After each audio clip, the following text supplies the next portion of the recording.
तैयारी कैसे की जाती है उस पर सर एक सेमिनार कर रहे हैं सर, क्या कहना चाहते हैं? देखिए, मैं हर्ष बिहारी श्रीवास्तव, लॉ एक्सपर्ट, परीक्षा रिफ्रेशर लॉ क्लासेस 33 ईयर से हम जुडिशियल क्लासेस ले रहे हैं। और अभी हमारे इंस्टीट्यूट से पटना में 55 स्टूडेंट सहायक अभियोजन अधिकारी के पद पर चयनित हुए। देखिए, जो जुडिशियल सर्विसेज होती है बहुत ही प्रतिष्ठित पद होता है जिसमें LLB के बाद स्टूडेंट हिस्सा लेते हैं। तो हम आज इस चैनल के माध्यम से बताना चाहते हैं कि जो जुडिशियल सर्विसेज होती है वो 3 स्टेजेस से गुजरती है, प्रीलिम्स, मेंस और इंटरव्यू। अगर एक कैंडिडेट जो LLB पास होता है, अगर एक प्रॉपर टीचर के गाइडेंस में अपनी तैयारी करता है, जैसे उसको टीचर बताते हैं, चूँकि ये प्रोफेशनल कोर्स के बाद किया जाता है तो टीचर के गाइडेंस की बहुत ज़्यादा ज़रूरत होती है। से आप बच्चों को जो है जुडिशियल की क्लास ले रहे हैं सर, आप लोग कोचिंग सेंटर में लेके हमारा इंस्टीट्यूट जो है वो इलाहाबाद में है, परीक्षा रिफ्रेशर लॉ क्लासेस के नाम से। अच्छा। और ये इंस्टीट्यूट जो है ऑफलाइन ऑनलाइन दोनों मोड पे चलता है। जब से कोविड का दौर आया है ऑनलाइन मोड ज़्यादा हो गया है, इससे पूरे ऑल ओवर इंडिया के स्टूडेंट इससे जुड़ गए हैं। जी सर, आज कितने विद्यार्थी सर शामिल हैं सर आपके इस प्रोग्राम में? इसमें 100 के ऊपर स्टूडेंट आए हुए हैं। और अभी चूँकि प्रोग्राम 2 बजे चलेगा, अभी बहुत से एडवोकेट आ रहे हैं और 2-3 जुडिशियल ऑफिसर भी आ रहे हैं जो अपनी विशेष बातों को आज सेमिनार में रखेंगे। आगे बिहार में भी इंस्टीट्यूट देखा जाएगा सर? अभी देखिए, इसका कोई निर्णय तो नहीं हुआ है, चूँकि ऑनलाइन में क्या होता है कि आप घर बैठे कहीं से भी क्लास ले सकते हैं। तो इसमें बिहार के करीब 22-23 डिस्ट्रिक्ट के, जैसे पटना के हैं, बेतिया के हैं, मोतिहारी के हैं, समस्तीपुर के हैं, भागलपुर के हैं, ढेर सारे स्टूडेंट ऑनलाइन क्लास ले रहे हैं।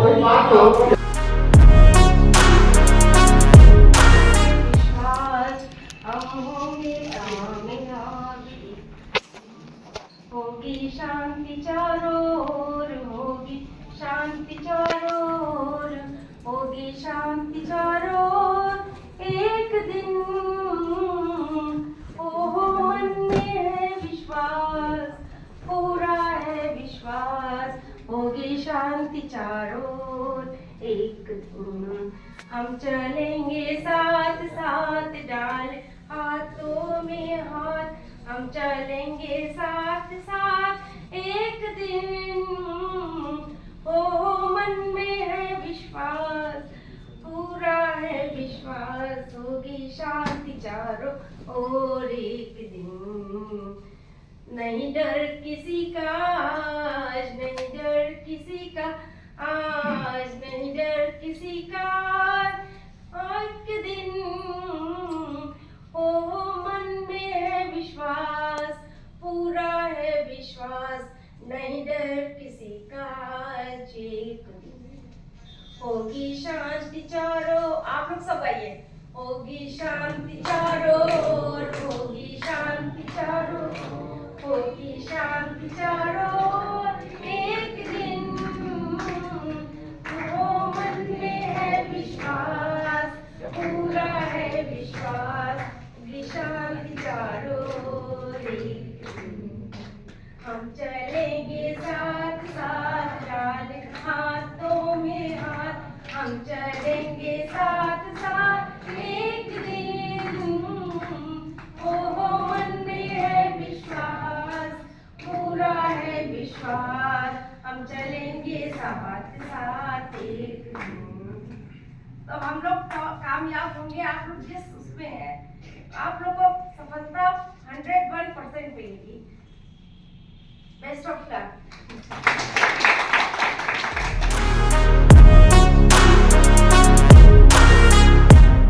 मैं इनवाइट करना चाहूँगी जो रिसेंटली अभी जो APO का रिजल्ट आया है बिहार में, तो हमारे सर के इंस्टीट्यूट से 53 लोग सेलेक्ट हुए हैं। 53 स्टूडेंट का सिलेक्शन हुआ है, जो कि बम्पर सिलेक्शन हुआ है सर के अंडर गाइडेंस में।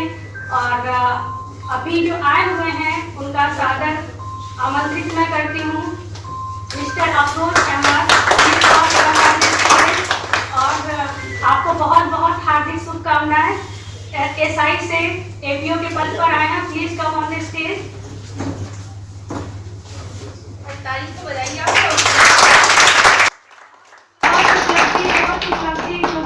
अपने परिवार का नाम गौरवान्वित किया है, सर का नाम गौरवान्वित किया है और सिलेक्शन लिया है। तो मैं चाहूंगी कि sir mister Afroz Ahmad sir आए और कुछ अपना अनुभव, कुछ सफलता को साझा करें। Please come on this podium.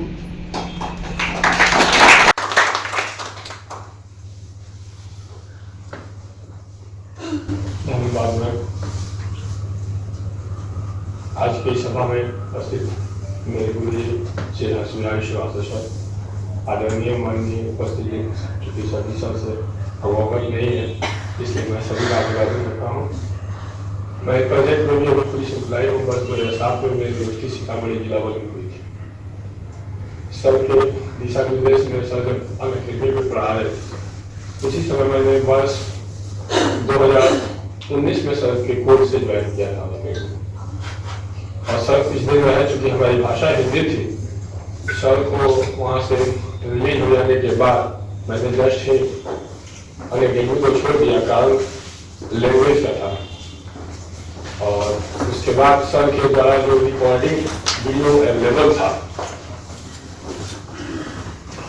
उसी को देख अपना प्रैक्टिस और रिवाइज, चूँकि जानते हैं पुलिस की जॉब है, चाहे भी बहुत कम मिलती थी, लेकिन सर का क्लास मेरे लिए काफ़ी लाभदायक रहा। और समय समय से सर से वार्ता भी होती रही फ़ोन पे, और इसी सर के गाइडलाइन में मैंने अपना सेल्फ स्टडी और सेल्फ नोट्स तैयार कर इस APO, इसके पूर्व में मैंने 30वीं बिहार न्यायिक विद्या था, लेकिन इंटरव्यू तक फेस किया, उसके बाद फाइनल नहीं हो पाया। 31वीं में एक departmental exam same day tally हो जाने के कारण पार्टिसिपेट नहीं कर पाया, और 32वीं में PT क्वालिफाई हुआ था, मेंस किसी कारणवश छुट्टी स्वीकृत नहीं होने के कारण पार्टिसिपेट नहीं कर पाया। जिसके तुरंत बाद APO का रिजल्ट घोषित हुआ है, जिसमें मेरी अपनी कैटेगरी में 7th रैंक है और ओवरऑल 278 मेरिट है मेरी। मैं मूलतः बिहार के पूर्वी चंपारण जिले का रहने वाला हूं और प्रेजेंट में पुलिस हेडक्वार्टर सरदार पटेल भवन बेली रोड में कार्यरत हूँ। और प्रेजेंट में अंडर ट्रेनिज भी हूँ। सर का आदेश हुआ था इसलिए बक्सर से आना हुआ, इसलिए यही मेरी कहानी है, पूर्वत है। 1-2 दिन में जैसा नोटिस निकलेगा इधर ज्वाइनिंग का रिजाइनेशन एक्सेप्ट हो जाएगा। चुप। और कुछ थोड़ा प्रिपरेशन के बारे में बता दीजिए। रणनीति के बारे में प्रिपरेशन सर, चूँकि पुलिस की जॉब थी, कोई शेड्यूल नहीं था, लेकिन यहाँ एक रोटेशन होता है हेडक्वार्टर में, जो 4 शिफ्ट में ड्यूटी बढ़ती थी, उसमें जो नेक्स्ट मेरा अपना टाइम होता था उसी में हम तैयारी करते थे। हम रहते थे गांधी मैदान में मछुआटोली में, और वहीं अपना प्रिपरेशन जो सर का मटेरियल था उसी को रिवाइज करते थे, रिकॉल करते थे, और उसी को अपना 2 बार 3 बार लिखने का प्रैक्टिस भी करते थे। तो APO में फर्स्ट अटैम्प्ट था, चूँकि 14 के पहले हमने कोई तैयारी नहीं किया था। 19 से ही 30वीं से स्टार्टिंग किया था जुडिशियरी से, और फर्स्ट बार में ही सब कुछ सफल रहा सर के आशीर्वाद से।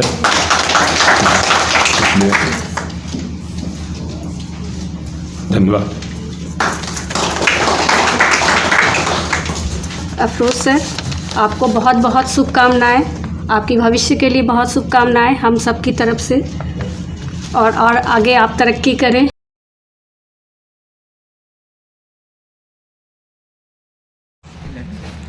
इस मंच पर विराजमान हमारे गुरु महाराज श्री हर्ष बिहारी श्रीवास्तव जी एवं उनकी धर्म पत्नी तथा इस कार्यशाला में उपस्थित सम्मानित गणमान्य अधिवक्तागण एवं बड़े हमारे गार्जियन, बहन, भाई बंधु मित्र वगैरह, पहले सभी को मैं अपनी ओर से इस अपनी बहुमूल्य समय निकाल करके यहाँ आए उसके लिए मैं धन्यवाद देना चाहता हूँ। और दिल से हार्दिक शुभकामनाएं हैं उनके प्रति। मैं पेशे से एडिशनल जज हूं। हमारी पोस्टिंग अभी मसौड़ी में है। मसौड़ी के बारे में सब लोग जानते भी होंगे। मैं आज जो कुछ भी हूं श्री हर्ष बिहारी श्रीवास्तव जी का इनायत हूं।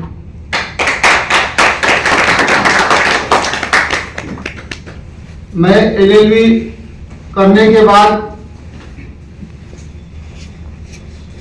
कोर्ट में कुछ दिन प्रैक्टिस किया, लेकिन प्रैक्टिस में कोई खास दम नहीं था और न्यूली बेंच रहती लड़के को सीनियर लोग कदर भी नहीं करते हैं। काम लेंगे अधिक, बुलाएंगे डेरा पर 2 बार, कुछ मेहनताना देने की बात आएगी तो कहेंगे कि केस आप लेकर आइएगा तो उसी में से हम आपको देंगे। अपने पॉकेट से या अपने ब्रीफ में से, अपने केस में से वो 1 पैसा देना नहीं चाहते हैं, ना देते थे। तो शुरू चाय नाश्ता पानी कुछ तो चाहिए ना। ऐसा अगर डेली 10, 20, 50, 100 ना आवे लाइयर को तो उसको मन भी नहीं लगेगा। लेकिन अपने यहाँ के सीनियर लोग ये प्रोटेक्ट नहीं करते हैं, ये बहुत बड़ी कमी है। तो हम इस कमी को दूर करने के लिए हम किसको दोष दे, क्या करें समझ में नहीं आया। माँ बाप पढ़ाया, LLB कराया, MA कराया, PhD कराया, सोचा कि बच्चे को नौकरी नहीं हो रही है, क्या हो गया, क्या कैसे करें। तब सर का ये परीक्षा रिफ्रेशर एक पत्रिका निकलता है। उस पत्रिका को अब कहां से आया मेरे पास अब उतना आइडिया नहीं है, लेकिन हमको कोई पत्रिका दिया। देखिए ये एक पत्रिका है, इलाहाबाद से प्रकाशित होता है, सर का नाम है हर्ष बिहारी श्रीवास्तव। तो हम सोचे कि सर से जाकर के मिले। एक जुडिशियल अफसर थे लालदा प्रसाद जी, उनसे मैं मिला कि सर ब्रीफ मेरे पास नहीं है, कैसे मतलब कि घर गृहस्थी चलेगी या मैं कैसे लोगों को मान सम्मान इज्जत प्रतिष्ठा दूं और अपने को भी लूं। तो उन्होंने कहा कि आप पढ़ने में ठीक है, आप जज की तैयारी कीजिए। तो अपने यहाँ जुडिशियरी की तैयारी के वैसा कोई स्कोप नहीं है, ना वैसा कोई फैकल्टी है, ना वैसा कोई कोचिंग चलता है। उस एड्रेस पर मतलब कि मैं पहुंचा गया इलाहाबाद और जाकर के सर से मैं मिला। वहां रहने की भी दिक्कत थी, फाइनेंशियल प्रॉब्लम भी था। साथ के द्वारा हमको क्वार्टर दिलवाया गया, रूम। इसके बाद इन्होंने कहा कि आप कितने समय आइए। मैं कहा कि आप सर 12 बजे रात में भी मुझे बुलाएंगे तो मैं आऊंगा, क्योंकि मुझे पढ़ना था।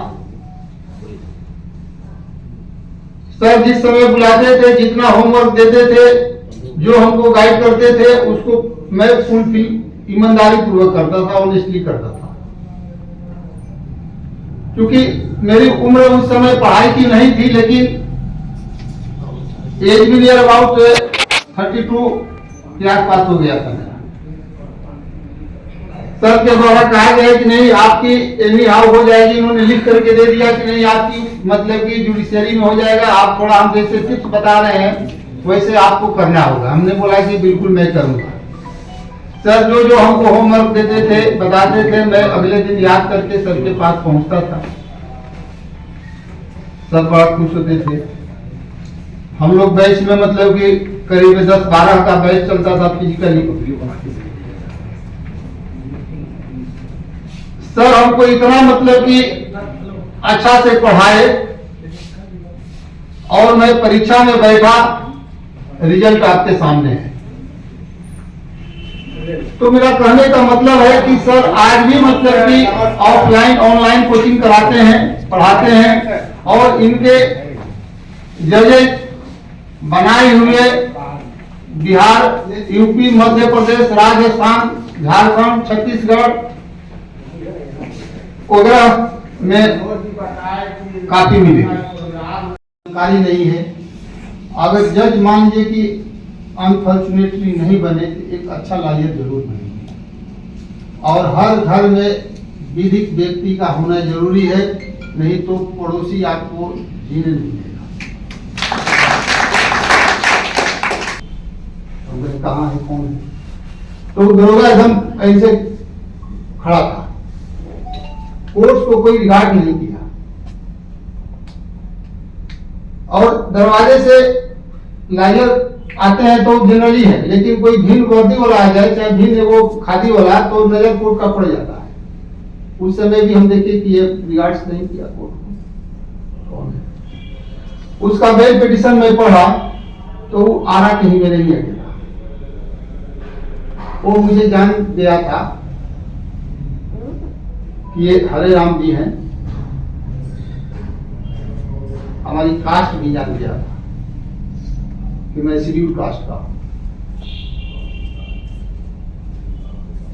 तो इसलिए मुझे उसने प्रणाम नहीं किया। तो मैं कहा कि आप ड्यूटी में हैं? बोला कि नहीं। तो मैं बोला कि वर्दी खोल दीजिए।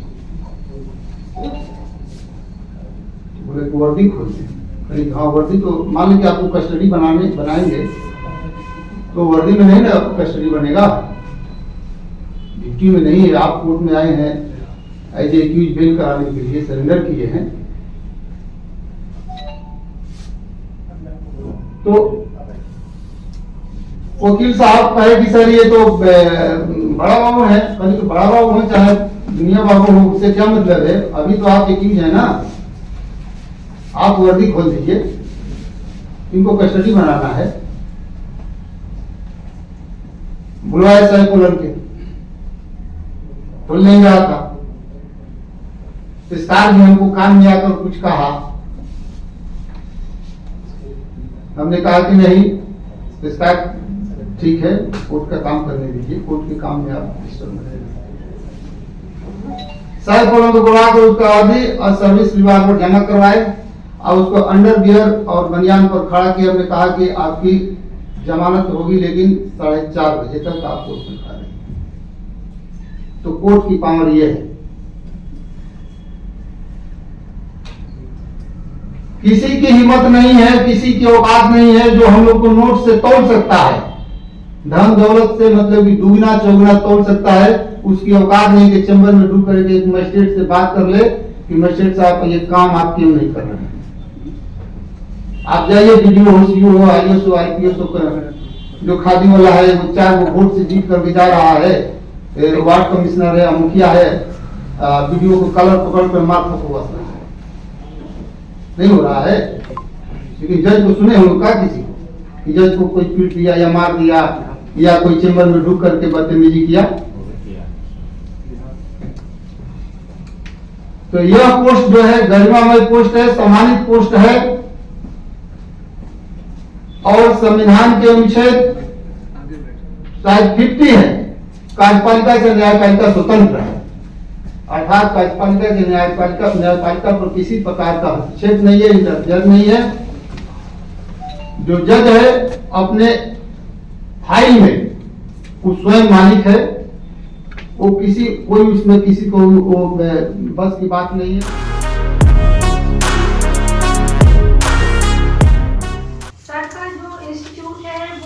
इलाहाबाद में है, आप लोगों को पता होगा। ऑफलाइन क्लासेस जो है इलाहाबाद में चलता है। सर जो है सिर्फ जो सेमिनार का उद्देश्य है हमारा, सर पटना में हमारे द्वार पे आए हैं इसलिए कि 53 सिलेक्शन जो हुआ है उन एपीओ का जो सिलेक्शन, उनके ऑनर में सर यहाँ तक आए हैं उनको सम्मानित करने के लिए। तो ये हमारे लिए बहुत सर, हमारी तरफ से, हम सभी की तरफ से सर बहुत बहुत आभार कि आप पटना इलाहाबाद से पटना हमारे लिए हैं। और मैं आशा करती हूँ कि सर के इन फ्यूचर और क्लासेज स्टूडेंट लें और सर के अनुभव और मेथड से सर लोग लाभान्वित हों और ज़्यादा से ज़्यादा सिलेक्शन पाए, अपने करियर को एक उचित दिशा दें और मंजिल को बहुत जल्द पाए। ये हमारी शुभकामनाएं हैं सबके साथ। और ये चीज़ जो है सर का जो है इंटीग्रेटेड क्लासेज चलता है, मतलब प्री इंटरव्यू और मेंस विदिन 1 ईयर। आप सर को 1 ईयर का टाइम दीजिए। जो भी स्टूडेंट्स यहाँ हैं, जुडिशियरी एप्लीकेंट हैं, वो 1 साल सर को दीजिए। आप खुद देखिएगा कि आप में कितनी चेंजेज आती हैं। मैं सिविल सर्विस की तैयारी कर रही थी, मेरा इंटरव्यू वगैरह नहीं हो पाया, तो मैंने ड्यूरिंग पीरियड उस समय मैंने लॉ करा और उसके बाद से मुझे पता नहीं था, क्योंकि मैंने पूरा एनर्जी उधर दे दिया था सिविल की तरफ। तो लॉ मैंने किया तो, लेकिन मुझे बहुत अच्छा नॉलेज मिला। लेकिन जैसे ही मैंने सर का क्लास ज्वाइन किया, मुझे एक दिशा बदल ही गई मेरी बोलने, मतलब हर चीज़ का एक व्यक्तित्व में चेंज आ गया। मुझे लॉ और सर का लॉ पढ़ाना ऐसा लगता है जैसे मैंने एक बच्चे की तरह कहानी सुनाया जा रहा है। मैंने कहा इतना इजी होता है लॉ, काश मैंने पहले ही कर लिया होता। तो सर मतलब एक बोरिंग टाइप से नहीं पढ़ाते कि सेक्शन एग्जाम ओरिएंटेड पढ़ाया जाता है, और चीज़ों को जो है इतना शॉर्टकट में और एज ए स्टोरी, जैसे कि लगता है कि कोई बच्चे को स्टोरी सुना रहा है, उस तरह से सर का मेथड है पढ़ाने का। और ये 1 साल जो होता है ये चलता है परीक्षा प्रिपरेशन का, इंटरव्यू, मेंस और इंटीग्रेटेड आपकी प्रिपरेशन होती है ऑल ओवर। और ये गूगल ऑनलाइन, आपको जैसा पता है, ये गूगल मीट पे क्लास चलती है। आप कहीं भी बैठ के, जिनके पास टाइमिंग नहीं है, जो भी है, तो कहीं बैठ के आप अटेंड कर सकते हैं। और वीकली टेस्ट होती है इसकी, और उसमें भी सर जो है मंथली जो है काफ़ी एक्सपीरियंस्ड लोगों को बुलाते हैं, और जो ऑलरेडी जजेस हैं, जो रिटायर्ड जजेस हैं, उनसे हमारी कन्वर्सेशन होती है। जो रिटायर्ड जजेस हैं उनसे हमें अनुभव मिलता है, सर इंटरेक्ट करवाते हैं। और जो ऑलमोस्ट अभी रनिंग में है, जो चल रहे हैं, जो है, वो बताते हैं कि सिस्टम में कैसे आपको थ्योरी कैसे और प्रैक्टिकल कैसे डिफरेंट है, कैसे सिस्टम में वर्क करना पड़ता है। ये सारा हम सर जो है ऑल ओवर व्यक्तित्व का निर्माण करवा देते हैं। तो ये सर की बहुत सारी खूबियाँ हैं। अब मैं आमंत्रित करना चाहूँगी आदरणीय श्री हर्ष बिहारी सर का, जिनका आप लोगों को बेसब्री से इंतजार था, मोटिवेशनल स्पीच दे, और जो हमारा पर्पस है उसको स्टूडेंट्स को जो कमियां हैं, जो भी पूछने का क्वेरी है, वो सारा कुछ सर क्लियर करेंगे।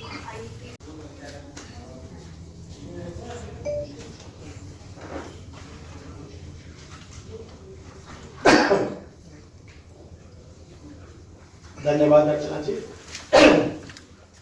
आप बहुत अच्छा संचालन कर रही हैं। आज का हम लोग का जो सेमिनार है वो how to prepare judicial examination. तो सबसे पहले हम अपने सारे स्टूडेंट्स और जो डिप्टी लोग आए हैं, एडवोकेट्स, सबका बहुत बहुत अभिनंदन और स्वागत करते हैं कि आप लोग इस सभागार में आए, अपना बहुमूल्य समय दे रहे हैं। आज जो हम लोग जिस टॉपिक पर डिस्कस करेंगे वो है कैसे न्यायिक सेवा की तैयारी करें। अभी आपने देखा कि जज साहब ने बहुत ही बारीकी की चीज़ बताई। जो सबसे बड़ी चीज़ उन्होंने ये बताई, आप लोगों ने सुना होगा कि अगर जज का बेटा जज बन जाता है तो कोई बहुत बड़ी उपलब्धि नहीं है। आईएएस का बेटा आईएएस बन जाता है, कोई बहुत बड़ी उपलब्धि नहीं है, क्योंकि उसका जन्म ही आईएएस और जज के घर पर हुआ है। लेकिन अगर एक गरीब का बेटा, मजदूर का बेटा, क्लर्क का बेटा जज बनता है, आईएएस बनता है, पीसीएस बनता है, तो ये बहुत बड़ी उपलब्धि है। और वो उपलब्धि अगर मिलती है तो ये प्रेरणा मिलती है कि जब एक गरीब तबके का व्यक्ति जज बन सकता है तो हम क्यों नहीं बन सकते। तो ये तो बहुत ही प्रेरणादायक बातें होती हैं। आज हम आप लोग के बीच में एक एक बारीकी को रखेंगे, और हम चाहेंगे कि आप लोग अगर जो चीज़ नोट करना चाहते हैं नोट भी कर लीजिएगा, आपको उपयोगी लगे, आगे आप लोग को काम आए। ठीक है, जो न्यायिक सेवा की तैयारी होती है, इसके लिए जो मिनिमम क्वालिफिकेशन है, या तो आप 3 साल के लॉ ग्रेजुएट हो, या 5 ईयर की इंटीग्रेटेड लॉ। ये माने नहीं रखता कि आप 3 साल के लॉ किए हैं कि आप 5 साल के इंटीग्रेटेड लॉ किए हैं, सब कोई माने नहीं है। तो कभी ये दिमाग में नहीं रहे कि हम तो 3 साल के लॉ ग्रेजुएट हैं, हम कैसे जुडिशरी निकाल सकते हैं। आप देखते हैं मंच पर जज साहब बैठे हुए, ये सब 3 साल वाले ही हैं। अफरोज अहमद बैठे हुए हैं, और अफरोज जी की तो कहानी आपने सुनी होगी, बहुत ही जुझारू। सोचिए पुलिस की सेवा में रहते हुए, जो कि पुलिस की सेवा एकदम अनसर्टेन होती है, कब जाना है कब आना है कोई निश्चित नहीं होती। इसके बाद भी ये समय निकाल निकाल के इन्होंने फर्स्ट अटेम्प्ट में प्री निकाला, मेंस निकाला, इंटरव्यू निकाला, और आज आपके सामने में बैठे हैं। इसी जो बिहार की जुडिशरी का, बिहार का एपीओ का एग्जाम हो, उसी को इन्होंने फाइनल क्वालिफाई किया और सिलेक्शन किया। तो देखिए जो न्यायिक सेवा है, आप बस ये करिए कि चाहे आप 3 इयर्स ला करिए, चाहे 5 ईयर करिए, अच्छे इंस्टीट्यूट से करिए। अच्छे इंस्टीट्यूट का मतलब ये है कि बार काउंसिल ऑफ स्टेट से तो रिकॉग्नाइज हो ही, इसके साथ ऐसा इंस्टीट्यूट जो क्लास चलता हो, जहाँ पर अच्छे प्रोफेसर्स हो। तो उससे क्या होता है कि अगर आप अच्छे इंस्टीट्यूट से लॉ करते हैं तो जो बेसिक चीजें होती है वो आपको लॉ के दौरान ही क्लियर हो जाती है। क्योंकि हमने अपने एक लंबे अनुभव में देखा कि स्टूडेंट जब लॉ करके आते हैं तो जब कोई चीज बोलते हैं, बताते हैं, कहते हैं, तो वो चौंकते हैं स्टूडेंट कि सर ऐसा भी होता है, ऐसा भी होता है। तो लगता है कि उनको शुरू LLB के दौरान ठीक से बताया नहीं गया। तो आप लोग ऐसे इंस्टीट्यूट से लॉ करिए कि जहाँ पे प्रॉपर क्लासेस चलती हो, अच्छे प्रोफेसर्स हो, जहाँ आप उससे पूछ सके, अपनी बात को बता सके आप उनके सामने। तो क्या होगा कि आपकी 50% 60% प्रिपरेशन ड्यूरिंग LLB हो जाएगी। तो ज्यादा आपके ऊपर भी बर्डन नहीं पड़ेगा जुडिशरी में, और जिस प्रोफेसर या टीचर के साथ आप जुडिशरी में जोड़ेंगे उनको भी आपको पढ़ाने में स्मूथली आगे बढ़ना पड़ेगा। एक तो ये आप लोग नोट करिए कि आप लोग को आगे की जनरेशन, आप लोगों ने तो लॉ कर लिया, जो आपके परिवार के बच्चे हैं, बच्चियां हैं, या आपसे जुड़े कोई लोग हैं, उनको आप बताइए कि लॉ अच्छे जगह से करें। क्योंकि देखिए जो लॉ ग्रेजुएट होता है उसके ऊपर बहुत बड़ी जिम्मेदारी होती है। अगर आप लॉ ग्रेजुएट हैं, कोई भी समस्या होती है सबसे पहले आपको लोग फोन कर देंगे। कोई मकान नहीं खाली कर रहा है, किसी की बहू घर पे काम नहीं कर रही है, लड़ाई कर रही, कुछ भी होता है, तुरंत जो है ऐसा है कि उनको भैया वकील साहब को फोन कर दो, या वो लॉ किए उनको फोन कर दो। तो लेकिन आप उनकी प्रॉब्लम कब सॉल्व करवाएंगे? जब आपके पास प्रॉपर आंसर हो, प्रॉपर नॉलेज हो, तब तो सॉल्व कर पाएंगे। इसीलिए अच्छे इंस्टीट्यूट से करिए। एक तो ये देखिए, ये सबसे बड़ा इसका फंडा है।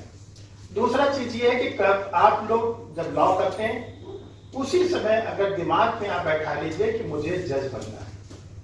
जैसा कि अभी आप देखिए हरे राम जी ने बहुत ही उसमें बताया डिटेल में कि जब आप ये प्रेरणा ले लेंगे कि मैं जज, मुझे जज बनना है, जज बनना है, जज बनना है, तो फिर आपको कोई रोक नहीं पाएगा। क्योंकि जुनून सवार हो जाएगा। जुनून सवार हो जाएगा तो आप दिन रात वही काम करेंगे जो एक जज बनने के लिए होता है। इसके बाद आप लोग क्योंकि लॉ ग्रेजुएट हैं, ज्यादा फोकस हम आप पर करना चाहेंगे क्योंकि आप लोग का भविष्य बिल्कुल नजदीक है, संवरने के कगार पर है। तो ऐसा काम करें कि आप लोग खासकर 2024 आप लोग के लिए खाली न जाने पाए। पहले कुछ हम आप लोग को बेसिक चीज बताना चाहते हैं और इसके बाद फिर हम आप लोग को कुछ फंडामेंटल रूल्स वगैरह बताएंगे जुडिशरी के लिए जाने के लिए। और हम उम्मीद करते हैं कि जिस उद्देश्य से हमें इलाहाबाद से आपके कोई बीच में पटना है, या आप लोग पटना के बिहार के जिस जिस जिले से जिस उद्देश्य से इस सभागार में आए हैं, वो आपका उद्देश्य काफी हद तक पूरा जरूर होगा स्पीच खत्म होने के बाद।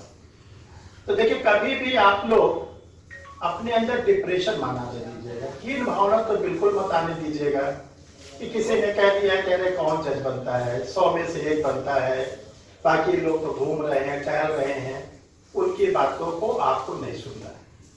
इसके लिए देखिए क्या है, जैसे बताया गया है कि आप अपने सराउंडिंग में, आसपास में परिचितों को, मित्रों को, ऐसे लोगों को रखिए जो आपको मोटिवेशन दे सके। जज बनना है, जज के साथ रहिए, अच्छे एडवोकेट के साथ रखिए, लॉ के प्रोफेसर के साथ आप बात करिए, उनके संपर्क में रखिए। जो आपकी क्लोज फ्रेंड हो वो ऐसे हो कि जो जुडिशियल फील्ड की तैयारी कर रहे हो, जब आप अच्छे मित्रों के साथ, अच्छे सीनियर के साथ, अच्छे टीचर के संपर्क में रहेंगे तो आपका जो मोटिव है कि मुझे जज बनना है वो आपको काफी बूस्ट करता रहेगा, ताकत देता रहेगा कि आप जज बन सकते हैं। तो पहली बात, आप लोग कभी भी हीन भावना से बिल्कुल ग्रस्त नहीं होंगे। प्री नहीं निकलती, नहीं निकली तो क्या मतलब है, सब तो बिल्कुल खराब हो गए, ऐसा कुछ नहीं है। आप अपने अंदर कभी भी हीन भावना को बिल्कुल ग्रस्त करने दीजिएगा।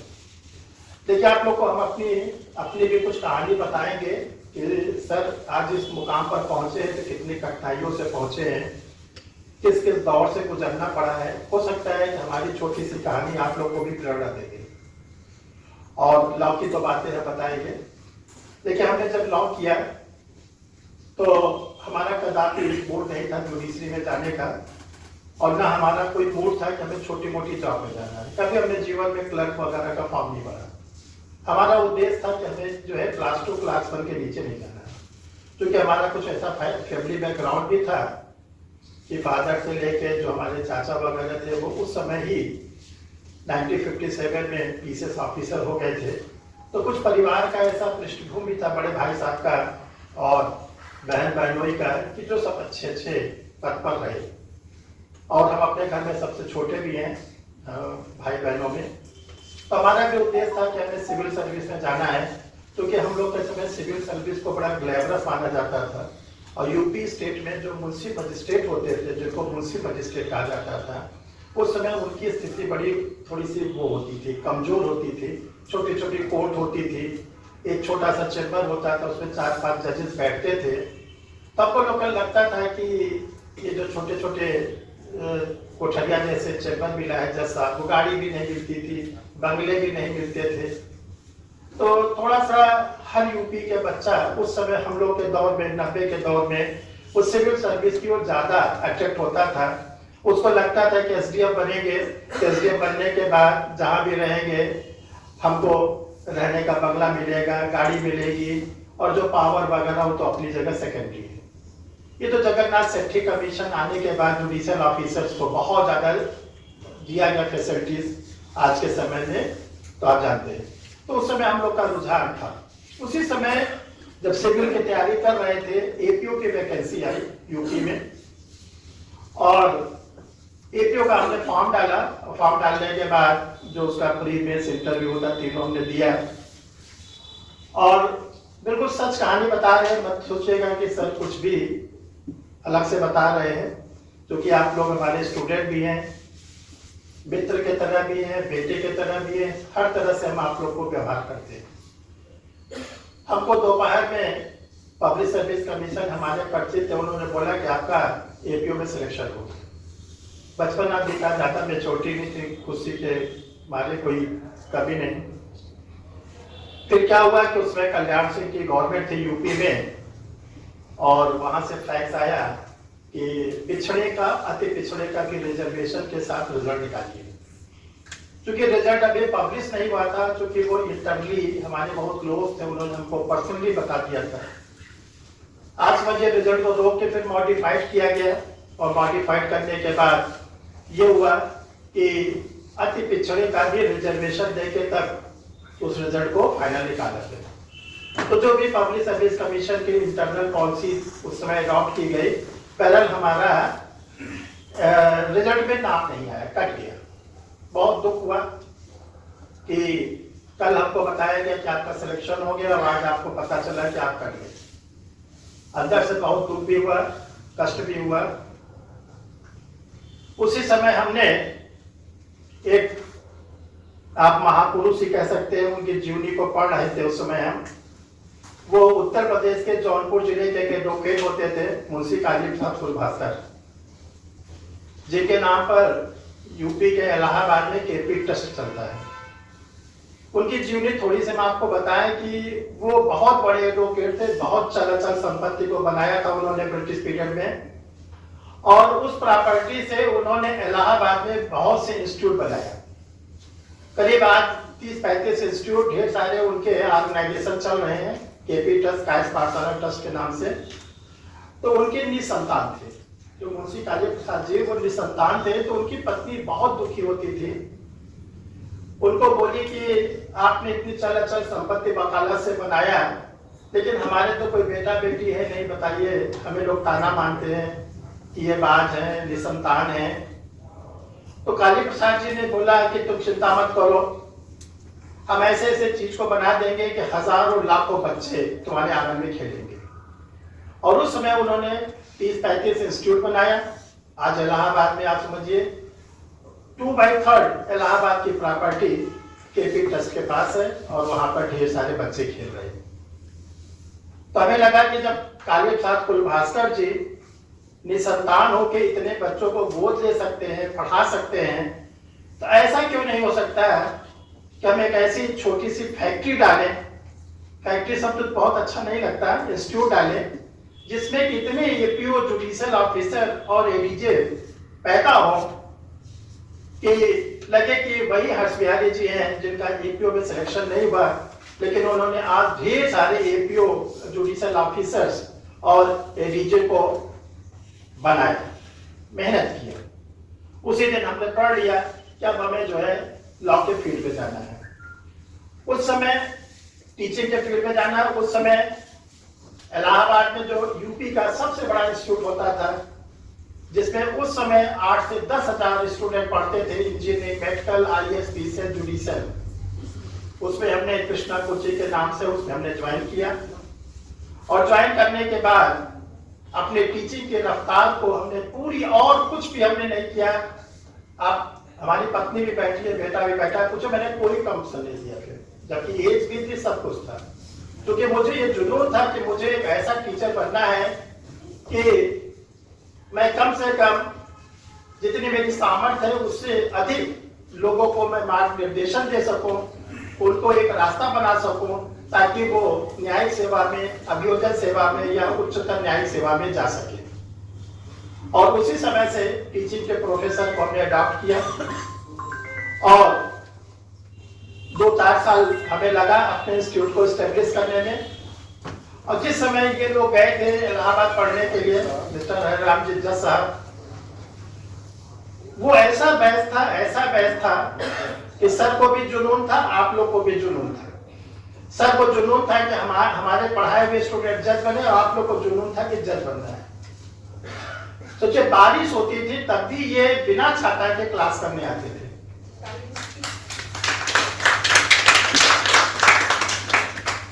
जब इनका इंटरव्यू पड़ा तो हमने बताया कि देखिए बिहार का जुडिशरी का आप इंटरव्यू देने जा रहे हैं, आप कोट टाई पहनेंगे, शूज वगैरह प्रॉपर पहन के आएंगे।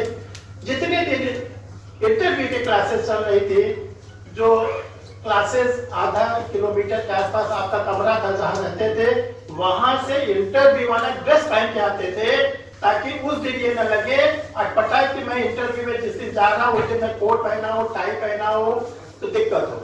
तो ये लगातार 8-10 दिन बराबर वही ड्रेस पहन के आते थे जो इंटरव्यू के दिन पहनते थे। और जब रिजल्ट आया तो मुझे इन्होंने सबसे पहले बताया। स्वाभाविक है कि ये जज बने थे तो इनको तो खुशी हुई होगी, उनके परिवार को खुशी, माता पिता को खुशी हुई होगी। और आज हम इस मंच से बताना चाहते हैं कि एक टीचर के हैसियत से मुझे इतनी ज्यादा खुशी हुई, इतनी खुशी हुई कि जिसका कोई ठिकाना नहीं। और इनके सिलेक्शन के बाद एक ऐसा जिसको कहते हैं तूफान आया कि बिहार में इतने स्टूडेंटों ने सिलेक्शन दिया। आज हम आपको नाम पद के साथ बताएंगे कि मुझे भी खुशी होती है कि बिहार स्टेट के स्टूडेंटों ने सर पर नाम, मनोबल बहुत आगे बढ़ाया। जो स्टूडेंट देखिए इंस्टीट्यूट से सिलेक्ट हुए हैं, हम आप लोग के बीच में नाम रखते हैं।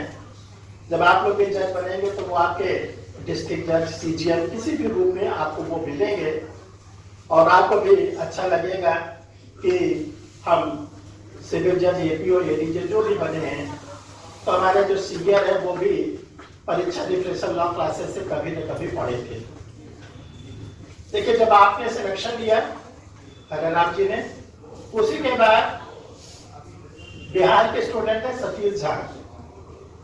सतीश झा जी इस समय बिहार में एडिशनल डिस्ट्रिक्ट एंड सेशन जज हैं और ये परीक्षा रिफ्रेशर लॉ क्लासेस में 2009 में एडमिशन लिए।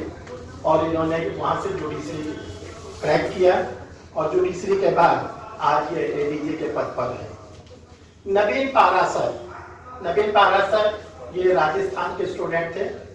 राजस्थान में इनके फादर पब्लिक प्रोसिक्यूटर थे पीपी, और उन्होंने तैयारी किया, वो भी एडिशनल डिस्ट्रिक्ट एंड सेशन जज के पद पर कार्यरत थे। कंचन गुप्ता लेडीज है, मैरिड वुमेन की, इलाहाबाद की, जिन्होंने एडीजे डायरेक्ट निकाला और एडीजे के बाद इस समय एडिशनल डिस्ट्रिक्ट एंड सेशन जज के पद पर कार्यरत है। रूपेश रंजन, देखिए ये स्टूडेंट ऐसे स्टूडेंट हैं जो पटना के हैं और बिहार जुडिशरी में इनका नहीं हुआ, और बिहार जुडिशरी के बाद ये यूपी जुडिशरी भी ट्राई करते रहे और इनका यूपी जुडिशरी में नहीं हुआ। जब इनका यूपी जुडिशरी में नहीं हुआ तो 35 साल इनकी एज क्रॉस कर गई, तो पटना हाई कोर्ट में रंजन साहब हैं, उन्हीं के बेटे हैं ये। इनके फादर ने हमको फोन किया कि सर मेरे बेटे का तो जुडिशरी हुआ नहीं, मैं इसको बुलाना चाहता हूँ। तो हमने रूपेश को बुलाया, हमने कहा भाई आपके फादर का फोन आया था, तो बोले सर आप मेरे पिताजी से केवल एक मेरी सिफारिश कर दीजिए कि मुझे 1 साल और इलाहाबाद में रहने थे। बेली रोड, यही पटना के रहने वाले हैं, और 1 साल के बाद अगर मेरा सिलेक्शन नहीं होगा तो पिताजी से कहिएगा कि मुझे बुला ले इलाहाबाद से, मुझे कोई दिक्कत नहीं होगी। और 1 साल तक पिताजी से कह दीजिए मेरी शादी ब्याह की बात नहीं है, क्योंकि दोनों इनकी प्रॉब्लम मुझे जिन्यून लगी। मैंने इनके फादर से रिक्वेस्ट किया कि आप रूपेश रंजन को मत बुलाइए, रोक लीजिए 1 साल। बोले सर आप कह रहे थे ठीक, तो हमने कहा 1 साल में आप क्या करोगे? बोले सर 1 साल के अंदर मैं आपको सिलेक्शन लेके दिखा दूंगा ADJ HHS higher judicial services, और आप लोग का ताज्जुब होगा नेक्स्ट ईयर इन्होंने यूपी हायर जुडिशरी में सिलेक्शन इन इंडिया टॉप किया। इसमें ये यूपी के महोबा के डिस्ट्रिक्ट जज, और जिस दिन उन्होंने टॉप किया आप समझिए मिलने आए, मुझे भी रुलाया, इनको भी रुलाया।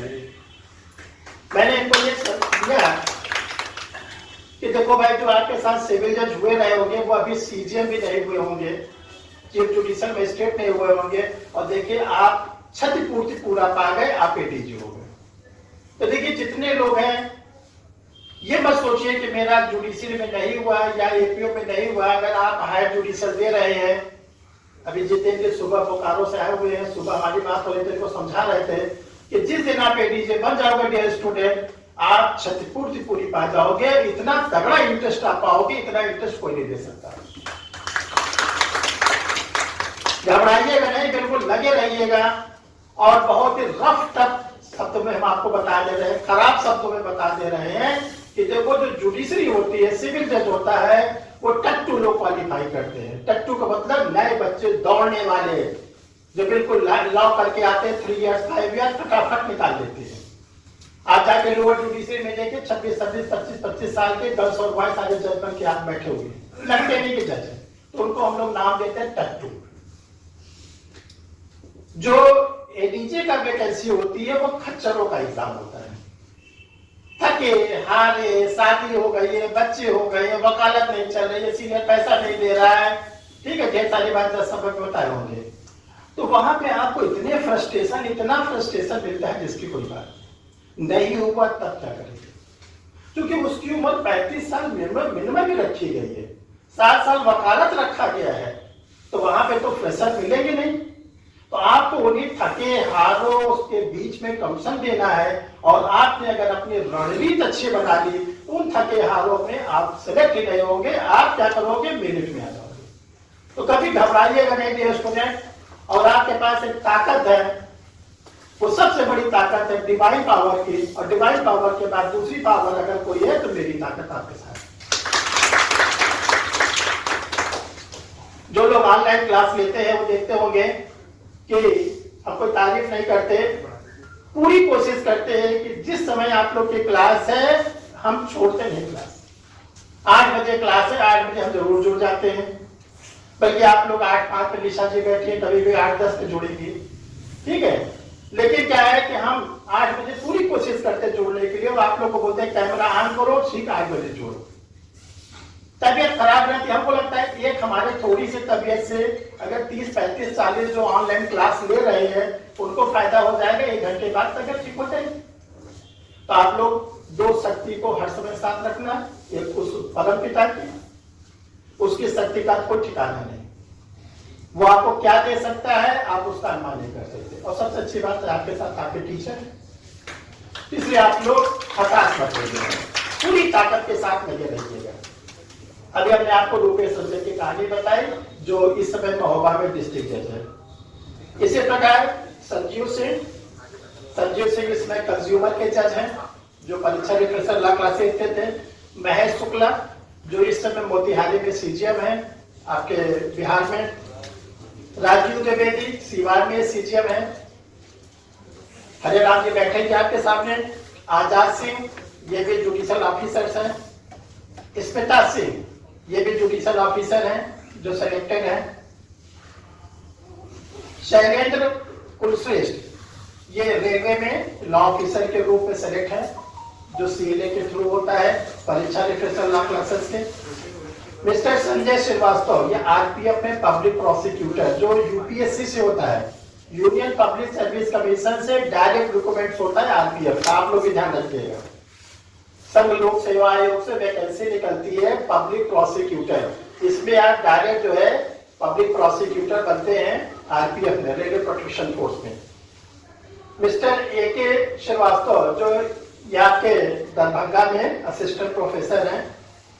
अजय सिंह ये छत्तीसगढ़ में डिस्ट्रिक्ट पब्लिक प्रोसिक्यूटर हैं। ऋषि कुमार इस समय इलाहाबाद में चीफ स्टैंडिंग काउंसिल हैं जो परीक्षा रिफ्रेशर लॉ क्लासेस के स्टूडेंट रहे। अभिषेक आहूजा ये भी एडिशनल चीफ स्टैंडिंग काउंसिल हैं इलाहाबाद हाई कोर्ट में। Umesh Kumar law officer railway. Amit Kumar Giri DSP जिसको हम लोग सीओ बोलते हैं, पुलिस ऑफिसर। ये सब ऐसे स्टूडेंट हैं जिन लोगों ने परीक्षा रिफ्रेशर लॉ क्लासेस में किसी न किसी पोस्ट पर सिलेक्शन दी।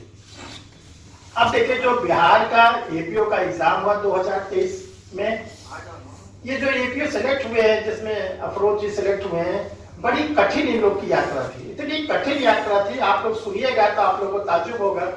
2020 में वैकेंसी आई, उसी समय कोविड का दौर आ गया। अब इन लोगों के सामने समस्या ये आई कि कैसे पढ़ें। कोचिंग तो बंद हो गई थी सब ऑफलाइन, उस समय हमारा भी इंस्टीट्यूट बंद हो गया था ऑफलाइन। तो हमको अनअकैडमी ने ऑफर दिया था, जो बंगलौर का इंस्टीट्यूट है, हमने अनअकैडमी को ज्वाइन किया, 3 साल हमने उस पर पढ़ाया भी। उस पर आपने एडमिशन लिया, अफरोज जी जो बैठे हुए हैं। और ये थे दीपक सेलेक्ट हुए, दीपक कुमार अमरेश, ये सब वो स्टूडेंट है जो ऑनलाइन जुड़े। जब ये लोग ऑनलाइन में जुड़े तो हमारा भी हौसला बढ़ा। हमने सोचा परीक्षा रिफ्रेशर लॉ क्लासेस जो हमारा ऑफलाइन बंद चल रहा है, क्योंकि पूरे भारत वर्ष में लॉकडाउन लगा था, तो हमने भी अपने इंस्टीट्यूट को ऑनलाइन में कन्वर्ट कर दिया। तो ये लोग जब एग्जाम दिए, इसके बाद इतना इसमें कोर्ट में मैटर चला, इतना कोर्ट में मैटर चला, कोर्ट में मैटर चलते तब जाके इन लोग का 1.5-2 साल के बाद मेंस हुआ। मेंस होने के बाद इन लोग का रिजल्ट नहीं आ रहा था, इन लोग को कहीं रिट करनी पड़ी, PIL करनी पड़ी, तब इन लोग का मेंस का रिजल्ट आया। और जब मेंस का रिजल्ट आया तो 108 स्टूडेंट ने इंटरव्यू की क्लासेस ज्वाइन किया, परीक्षा रिफ्रेशर ऑनलाइन लॉ क्लास, जिसमें आपने भी ज्वाइन किया। उसमें से 55 स्टूडेंटों ने फाइनल सिलेक्शन दिया। एपीओ में, बिहार एपीओ में 55 स्टूडेंटों ने फाइनल सिलेक्शन दिया। और सबसे अच्छी बात ये थी कि सिलेक्शन ही नहीं दिया, मेरिट में है। चारू सक्सेना जो लड़कियों में टॉप की है 4th नंबर पर, अलीगढ़ की लड़की है, एक सामान्य परिवार की बेटी है, बिहार के एपीओ में उन्होंने महिलाओं में टॉप किया, 4th पोजीशन लाया। इसी प्रकार ऋचा चौधरी मुजफ्फरपुर की, पवन शर्मा दिल्ली की, कुमार सौरभ, सूरज सिंह, अमरेश कुमार दीपक, अब्दुल कादिर, उज्जवल आनंद, अमृत कुमार दीपक, अफरोज अहमद, राकेश कुमार, RK गुप्ता, शिवानी पाठक, मीनाक्षी कुमारी, गगन कुमार, माधव कुमार मिश्रा, प्रशांत कुमार, पुष्पा कुमारी, गोपाल कुमार, प्रिया शर्मा, हरिमोहन। ये स्टूडेंटों की एक लिस्ट है जिन्होंने बिहार के एपीओ में फाइनल सिलेक्शन लिया। आप जानते हैं कि सहायक अभियोजन अधिकारी एक ऐसा पद होता है कि आपका क्लास 2 गस्टेड ऑफिसर्स आप होते हैं और क्लास 2 गस्टेड ऑफिसर के साथ साथ आपकी अनएम्प्लॉयमेंट जो मिलती है वो तो मिलती है। सबसे अच्छी बात है कि पब्लिक प्रोसिक्यूटर एक ऐसा व्यक्ति होता है जो एडीजे का एग्जाम दे सकते हैं। जैसे गोपालगंज के देखिए एपीओ जो थे इस समय वो हो गए एडीजे, इसमें वो दरभंगा में एडीजे के पद पर कार्यरत थे, एपीओ के पद पर। तो आप एपीओ का भी सिलेक्शन देते हैं, आपका एक तो क्लास 2 गस्टेड ऑफिसर्स हो जाएंगे, आप इंटाइटल हो जाएंगे कि आप डायरेक्ट एडीजे का एग्जाम दे पाएंगे। तब आपके ऊपर 30 केस का 24 केस का बंधन खत्म हो जाएगा, क्योंकि आप गवर्नमेंट के एडवोकेट हैं, पब्लिक प्रोसिक्यूटर है, आपके ऊपर 30 केस 24 केस का बंधन खत्म हो जाएगा। ठीक, तो आप लोग के पास 3 एग्जाम है, हायर जुडिशियल जो आप 35 साल के बाद देंगे, सिविल जज जो आप लोग डायरेक्ट लॉ ग्रेजुएट के बाद दे सकते हैं, एपीओ आप लोग लॉ ग्रेजुएट के बाद दे सकते हैं। अब देखिए जो मेन हम लोग का जो टॉपिक है, ऐसी कौन सी रणनीति बनाए कि हमारा हायर जुडिशियल सिविल जज या एपीओ हो जाए। आज हम मेन मुद्दा यही है। तो देखो कि स्टूडेंट, सबसे पहले आपको काम क्या करना है कि पहले आप लोग ये माइंड मेकअप करिए कि आपको किस स्टेट की जुडिशरी में जाना है। ये नहीं कि मध्य प्रदेश निकला वहां भर दिया, राजस्थान निकला वहां भर दिया, बिहार निकला वहां भर दिया, दिल्ली निकला वहां भर दिया। जहां दौड़ है ये पागलों की तरह दौड़ भाग बंद कर दीजिए। तो पहला टॉपिक है सेलेक्ट करिए स्टेट, और कैसे सेलेक्ट करेंगे हम आपकी मदद कर रहे हैं। देखो 3 कैटेगरी में सारे जुडिशरी को बांट दे रहे हैं। पहला वो जुडिशरी एग्जाम जिसमें आप लोग को general studies plus general knowledge देना है, लॉ प्लस जनरल स्टडीज। ऐसा जुडिशल एग्जामिनेशन जहां पर जीएस भी आती है अच्छी खासी और लॉ भी आता है। पार्ट ए, तो पार्ट ए में आता है Bihar judiciary, Jharkhand judiciary, UP judiciary और उत्तराखंड जुडिशरी। ये जो पार्ट ए है ये लॉ प्लस जीएस का है, और अच्छी खासी जीएस आती है स्टूडेंट, ध्यान रखिएगा। ऐसा स्टूडेंट जिसने सिविल वगैरह दिया है अब वो जुडिशरी में कन्वर्ट होना चाहता है, उसके लिए पार्ट ए सबसे अच्छा। पार्ट बी, देखिए पार्ट बी में वो जुडिशरी को हम आप लोग के बीच में रख रहे हैं जिसमें जनरल स्टडीज जो आती है वो स्टेट की आती है, राज्य की। उसमें 2 है, पार्ट बी में एमपी जुडिशरी और छत्तीसगढ़ जुडिशरी। इसमें जो जीएस आएगा तो 20 मार्क्स के आएंगे, और जो 20 मार्क्स के जीएस आएंगे वो केवल और केवल मध्य प्रदेश के सामान्य ज्ञान और छत्तीसगढ़ के सामान्य ज्ञान। आपसे पूरा जनरल स्टडीज नहीं पूछा जाएगा, जीएस हिंदी वगैरह सब, तो आप पार्ट बी में रखो। पार्ट सी, आपको लगता है कि मुझे जीएस नहीं आती, मैं जीएस नहीं पढ़ पाऊंगा, जीएस बहुत दिक्कत होती है, क्योंकि लॉ ग्रेजुएट की सबसे बड़ी प्रॉब्लम होती है जीएस। तो उसके लिए आपके पास है राजस्थान जुडिशरी। देखिए जो राजस्थान जुडिशरी है उसमें कोई भी क्वेश्चन जीएस का नहीं आता, कोई भी क्वेश्चन जीएस का नहीं आता।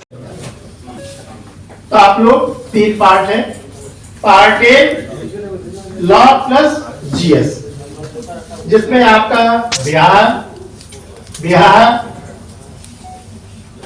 क्या नाम है, झारखंड, उत्तर प्रदेश और दूसरा थोड़ी जीएस वो आपका है एमपी और छत्तीसगढ़। और जो थोड़ी जीएस है वो भी केवल और केवल आपका जो आएगा वो स्टेट का, मध्य प्रदेश का और छत्तीसगढ़। फिर बिना जीएस वाला, तो बिना जीएस वाले में आपके लिए है राजस्थान जुडिशरी। तो सबसे पहले आप अपनी जुडिशरी को सेलेक्ट कर लो, दौड़म भाग मत बचाओ। एमपी आया वहां दौड़े गए, हमने तो स्टूडेंट ने देखा उड़ीसा आ रहा है वहां दौड़े जा रहे हैं, वेस्ट बंगाल आ रहा है वहां दौड़े जा रहे हैं। क्योंकि सबसे बड़ी प्रॉब्लम ये होती है हर स्टेट के जुडिशरी का सिलेबस बिल्कुल अलग। तो आप ऐसा नहीं कि सब सिलेबस कंप्लीट कर पाएंगे। तो नंबर 1 आप लोग को सावधानी जो बरतनी है वो सावधानी बरतनी है स्टेट के सिलेक्शन। और स्ट्रांग होके आपको लेना पड़ेगा निर्णय कि हमको किस स्टेट के जुडिशरी का तैयारी करनी है। नंबर 2, अब देखो जो सबसे बड़ी चीज होती है किसी भी चीज के लिए अस्त्र शस्त्र औजार, तो जुडिशरी में जाने के औजार क्या क्या है। तो देखो सबसे इसमें सेकंड नंबर पर है selection of the text book and selection of the bare act. Bare act का सिलेक्शन हम क्यों बोल रहे हैं इसका भी देखिए आंसर हम आपको बताते हैं। सबसे पहले आप लोग अच्छे ऑथर्स की टेक्स्ट बुक को परचेज करें। कोई गाइड नहीं, कोई मार्केट से गेस्ट पेपर नहीं, कोई इंस्टीट्यूट का नोट्स नहीं, कुछ भी आपको खरीदने की जरूरत नहीं है, क्योंकि सब होते हैं मिसगाइड। ये केवल लॉ पास करने के लिए, बीए पास करने के लिए गाइडेड पढ़ा जाता है, जुडिशरी में जाने के लिए गाइडेड नहीं पढ़ा जाता। तो आप प्रॉपर क्या करेंगे, ऑथर्स की टेक्स्ट बुक। तो वो बेयर एक्ट हमने जो बोला, अगर हिंदी मीडियम के आप स्टूडेंट हैं तो आपके पास जो बेयर एक्ट होगा वो बेयर एक्ट आपका होगा डिगलॉट फॉर्म का, हिंदी इंग्लिश दोनों, हिंदी का और इंग्लिश का दोनों। देखो आपका मीडियम हिंदी है, कोई बात नहीं, हिंदी से बहुत जज होते हैं, तो लेकिन आपको इंग्लिश आनी चाहिए, इसलिए आप डिगलॉट फॉर्म का हिंदी इंग्लिश का आप क्या करोगे, बेयर एक्ट लोगे। तीसरा जो सबसे इंपॉर्टेंट है, आप लोग न्यूज़पेपर आप हिंदी मीडियम के हैं, हिंदी का एक अच्छा सा रिपोर्टेड न्यूज़पेपर लीजिए, इंग्लिश के हैं तो इंग्लिश का न्यूज़पेपर लेके जो आपको अच्छा लगता है। अब न्यूज़पेपर को पढ़े कैसे, एक समस्या है न्यूज़पेपर, बहुत से लोग न्यूज़पेपर 5 मिनट पढ़ के छोड़ देते, इधर पढ़ उधर फेंक दिए। बहुत से लोग 2 घंटा बैठ के पढ़ते हैं, ना आपको 5 मिनट पढ़ना है 2 घंटा पढ़ना है, केवल घड़ी देख के 20 से 25 मिनट। क्या पढ़े, नंबर 1, फ्रंट पेज पे जो नेशनल इवेंट्स होते हैं, इंटरनेशनल इवेंट्स होते हैं, वो आपके पास पूरी जानकारी होनी चाहिए, राष्ट्रीय घटना, अंतरराष्ट्रीय घटना। अभी एग्जाम होने जा रहा है, किसी भी एग्जाम स्टेट का आ जाएगा, भारत रत्न वर्ष 2024 में किसको किसको प्रदान किया गया, क्योंकि 5 लोग को दिया गया है, आपको 5 का नाम मालूम होना चाहिए, वो 5 लोग किस विशिष्ट क्षेत्र के थे वो आपको मालूम होना चाहिए। इसके पहले भारत रत्न क्या 23 में भी किसी को दिया गया, 22 में किसी को दिया गया। भारत रत्न किसको दिया जाता है, क्या किसी सरकारी कर्मचारी अधिकारी को भारत रत्न दिया जाता है, नो। तो आप क्या करोगे, नेशनल इवेंट्स को, इंटरनेशनल इवेंट्स को पढ़ोगे। पेपर में जो स्पोर्ट्स आता है वो भी आप पढ़ेंगे, जो पेपर में एडिटोरियल होता है, संपादकीय। देखो जब तक आप संपादकीय नहीं पढ़ेंगे, जो निबंध लिखने को आता है, आपके पेन नहीं चलेंगे। निबंध में आप वही बात लिखोगे जो न्यूज चैनल में आप दिन भर देखते रहते हो, चैनल की दशा आप लोग को मालूम है, बताने की जरूरत नहीं। जब तक आप जुडिशरी की तैयारी कर रहे हैं, किसी भी पॉलिटिकल पार्टीज के व्यूज को अपने दिमाग में मत भरिएगा, किसी भी राजनीतिक दल के बातों को, उनके विचारों को अपने दिमाग में मत भरिएगा। आप भले हृदय से किसी पार्टी से जुड़े हो, जुड़े रहिए, लेकिन उसको दिमाग में मत रखिए, क्योंकि 2 चीजें, एक ये और एक ये। तो किसका डिसीजन सही होता है, इसका किसका, ब्रेन का, इसी को तो देते हो दूसरे को, दिन दे दिए, कभी कोई बोला कि हम दिमाग दे दिए। तो ध्यान रखना, इसमें मत भरना किसी भी पॉलिटिकल के विचार, भरोगे तो पेन चलेगी। तो आप लोग किसी भी, बल्कि आपको क्या करना, हर चीज को लीगल एंगल से देखना है, लीगल एस्पेक्ट से देखना है। तब आप क्या करोगे, एडिटोरियल को पढ़ोगे, एडिटोरियल की बात को आप क्या करोगे, कोरोबोरेट कराओगे, आप लॉ के स्टूडेंट हो, मिलान कराओगे, किससे, अपनी टेक्स्ट बुक से, अपने सेक्शन से, कि जो एडिटर ने कहा है वो क्या संविधान के दायरे में बोला, क्या वो बात जो कही गई है वो आईपीसी, सीआरपीसी या किसी भी एक्ट से को रिलेट करता है। तब आप उसको क्या करिएगा, डेली का डेली लिखते जाइएगा। ये हो गया तीसरा नंबर। देखो जो चौथा नंबर है वो आप लोग का है, कितने घंटे पढ़े, कैसे पढ़े।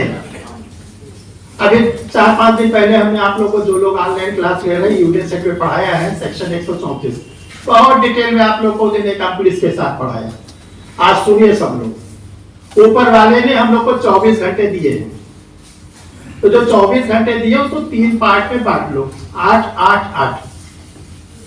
8 घंटे आप क्या करो, साउंड स्लीप, आंख बंद करके गहरी नींद लो। प्रतिदिन 8 घंटे सोना बहुत जरूरी है। चलो सो गए, 8 घंटे जितने मिसलेनियस वर्क है वो कर लो। घर की जिम्मेदारी, घर का काम, व्हाट्सएप चलाना, फेसबुक चलाना, चूंकि वो ऑक्सीजन है, उसके बिना काम नहीं चलेगा, तो चला लो। अब बचा 8 घंटे, वो 8 घंटे दे दो सर को, वो 8 घंटे आप दे दीजिए सर को, 16 घंटे आपके पास, 8 घंटे सर के पास। उस 8 घंटे में 5 घंटे आप करोगे सेल्फ स्टडी। सेल्फ स्टडी जिसमें क्या होगा, आप स्वयं पढ़ेंगे। आप अपने टेबल, अपने चेयर, अपना कमरा, अपना सब कुछ सेपरेट रखिए। उस 5 घंटे में आप सेल्फ स्टडी करेंगे और 3 घंटे जो क्लास चलती है वो करेंगे। 3 घंटे जो क्लास है 8:30 से 9:30 सुबह की क्लास है, 6:15 बजे 7:15 दूसरे शाम की क्लास है, और 8 बजे से 9 बजे तीसरी। कल 3 घंटा क्लास चलती है जुडिशरी की, ऐसा नहीं दिन भर चलती है। 5 घंटे आप सेल्फ स्टडी करेंगे। अब 5 घंटे में क्या सेल्फ स्टडी करेंगे, 5 घंटे में आपको जो रिकॉर्डेड वीडियो मिलता है, आप लोग को जो नोट्स मिलता है, आपकी टेक्स्ट बुक है, उसमें आप उठाइए। जैसे मान लीजिए आपको पढ़ाया गया सह अपराधी, accomplice, section 133 Indian evidence act, section 114 illustration B, अभी 2-4 दिन पहले हमने क्लास में पढ़ाया। अब आप उसको क्या करो, टेक्स्ट बुक से पढ़ो, बेरेट से पढ़ो। जब तक आपको क्लियर ना हो जाए तब तक आप उसका पीछा मत छोड़ो, तब तक आप उसका पीछा मत छोड़ो। ऐसे एक सेक्शन, 2 सेक्शन, 4 सेक्शन, 5 सेक्शन पढ़ते जाइए।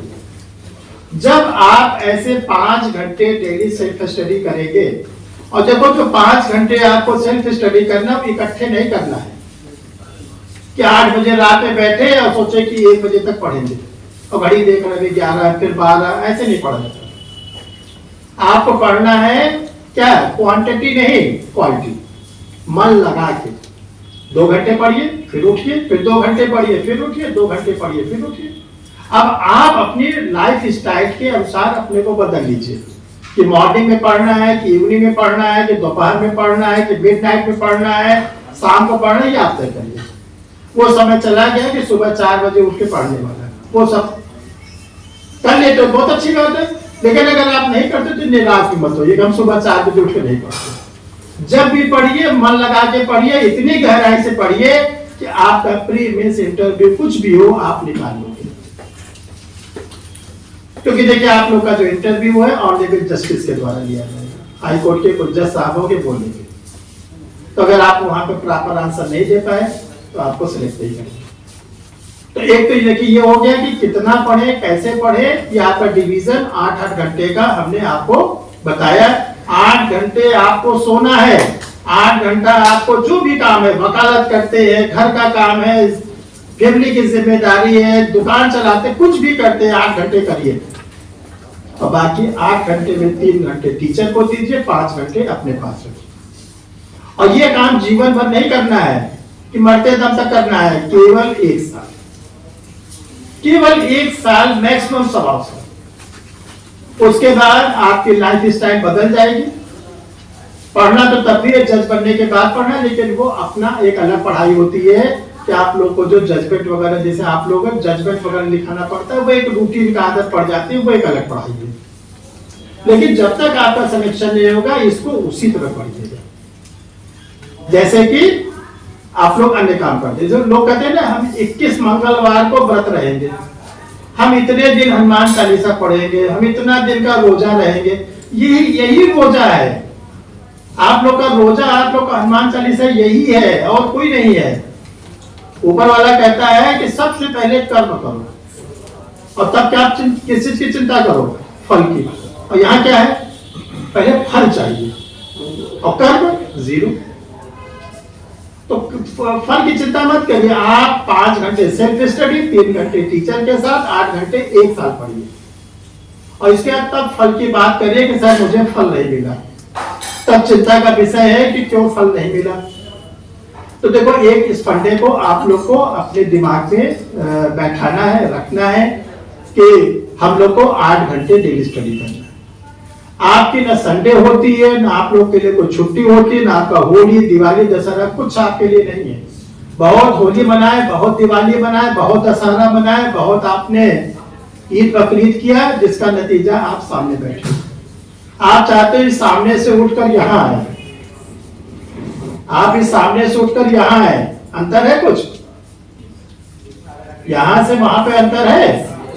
तो अगर आप चाहते हो तो बस इस फार्मूला को, आप भी पहले वहीं थे, हम भी लोग में से, हम लोग स्टूडेंट आए सेमिनार में जाते थे, कहीं घुसने नहीं मिलता था, अरे एलएलबी वाला आ गया। तो वहां से अगर यहाँ आना है तो आपको ध्यान रखिएगा ये काम करना है। कोई संडे नहीं, ये नहीं होली आ गई पढ़ाई बंद, दिवाली आ गई पढ़ाई बंद, ठीक। वो पढ़ाई उनके लिए जो छोटे बच्चे, जैसे बच्ची बैठी है 9th-10th वाले, उनके लिए होली दिवाली, आपकी तो होली उस दिन होगी, आपकी दिवाली उस दिन होगी जिस दिन आप सेलेक्ट होगी। और सच मानिए, आपको बता दे रहे हैं सर, अपने 33 साल के अनुभव में देखा है, जिस दिन आपका सिलेक्शन होगा उस दिन आप रोओगे, हंसोगे नहीं। अब किस लिए रोगे? इतनी खुशी होती है कि आपके खुशी के आंसू आपके निकलने लगते हैं। वो वाली रुलाई नहीं आएगी कि आप डिप्रेशन वाली रुलाई है। जिस दिन पता चलेगा कि आपका नाम लिस्ट में आ गया, आप एडीजे बन गए, आप सिविल जज बन गए, आप एपीओ बन गए, ध्यान रखिएगा क्या अप्रोच, जब आपको पता चला था कि आप सेलेक्ट हुए तो आपको कैसा लगा? अप्रोच बैठे अभी बिल्कुल नए सेलेक्ट हुए हैं, जिसको कहते हैं नवजात शिशु।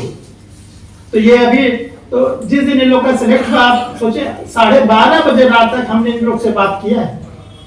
इन लोग का रिजल्ट 10 साढ़े 10 बजे रात में आए, हम जगते रहे। फटाफट सबका मैसेज आया, सर हम एपीओ हो गए, सर हम एपीओ हो गए, सर हम एपीओ हो गए। जिसका नहीं वो हम पूछ रहे थे तुम्हारा क्या, बोला सर हम भी हो गए। उस दिन की रात ऐसी सुंदर रात थी कि 12:30 बज गया, हमको इनकी खुशी सुनती, इन लोगों को खुशी बताते। सोचिए उस दिन टीचर के लिए कितनी खुशी की बात थी और स्टूडेंट के लिए खुशी। अभी ज्यादा नहीं, नवंबर की बात है। इन लोगों ने 12 साढ़े 12 हमारे ख्याल से 10 सवा 10 पे इन लोग का रिजल्ट आया, 9 या 9:30 बज गया था। हम भी चिंतित थे कि रिजल्ट आ रहा है, रिजल्ट आ रहा है, ये लोग भी चिंतित थे। और आता गया बताते गए, आता गया बताते गए। तो वो खुशी आपकी अपनी खुशी है। आपके देखिए सच में खुशी होगी आपके माँ बाप। ये एक ऐसा रिश्ता होता है जो निस्वार्थ होता है। आप खुशी होंगे स्वयं, और उससे ज्यादा खुशी होंगे टीचर। डे स्टूडेंट कोई खुशी नहीं होता, सब दिखावटी आंसू बहाते हैं, सब दिखावटी फेसबुक पर लिखते हैं कि अरे नाइस, गुड नाइस, सिलेक्ट हो गए, कांग्रेचुलेशन। सब पर 10-10 ग्राम खून जल जाता है जब आप सिलेक्ट होते हैं। तो फेस वाले बुक हैं, एक भी आपके साथ कभी खड़े नहीं होंगे। सच्चा मित्र केवल 4 ही 5 होते हैं। और कभी आजमाना हो, आप आजमा के देख लो। तो केवल खुश हो गए आप, आपके माता पिता जो केवल निस्वार्थ का रिश्ता है, और आपके गुरु, कोई और नहीं है संसार में। और जिस दिन आप सेलेक्ट हो गए, सब बताए वो तो हमारे मामा के लड़के थे, वो तो हमारे चाचा के लड़के थे, वो तो हमारे भाई थे। पूरा आना बताता है कि जज हमारे रिश्तेदार है। कोई फोन करेगा, सर वो जज साहब के रिश्तेदार बोल रहे हैं। अब देखिए सब रिश्तेदार, भतीजा ये है बैठा तो है। तो जैसे बड़े बुजुर्ग बोलते हैं ना, उगते सूरज का दर्शन। तो जब आप सेलेक्ट होगे तो आपको सब क्या मान लेंगे, मापदंड। तो आप नहीं सेलेक्ट होगे तो बताएंगे ये हमारे साथ नहीं पढ़ते। जितेंद्र जी के साथ एक पढ़ते थे, वो एडीजे हो गए, बता के सीतामढ़ी में। वो बताते नहीं कि हमारे दोस्त, फोन नहीं उठाते, बैठे कुछ।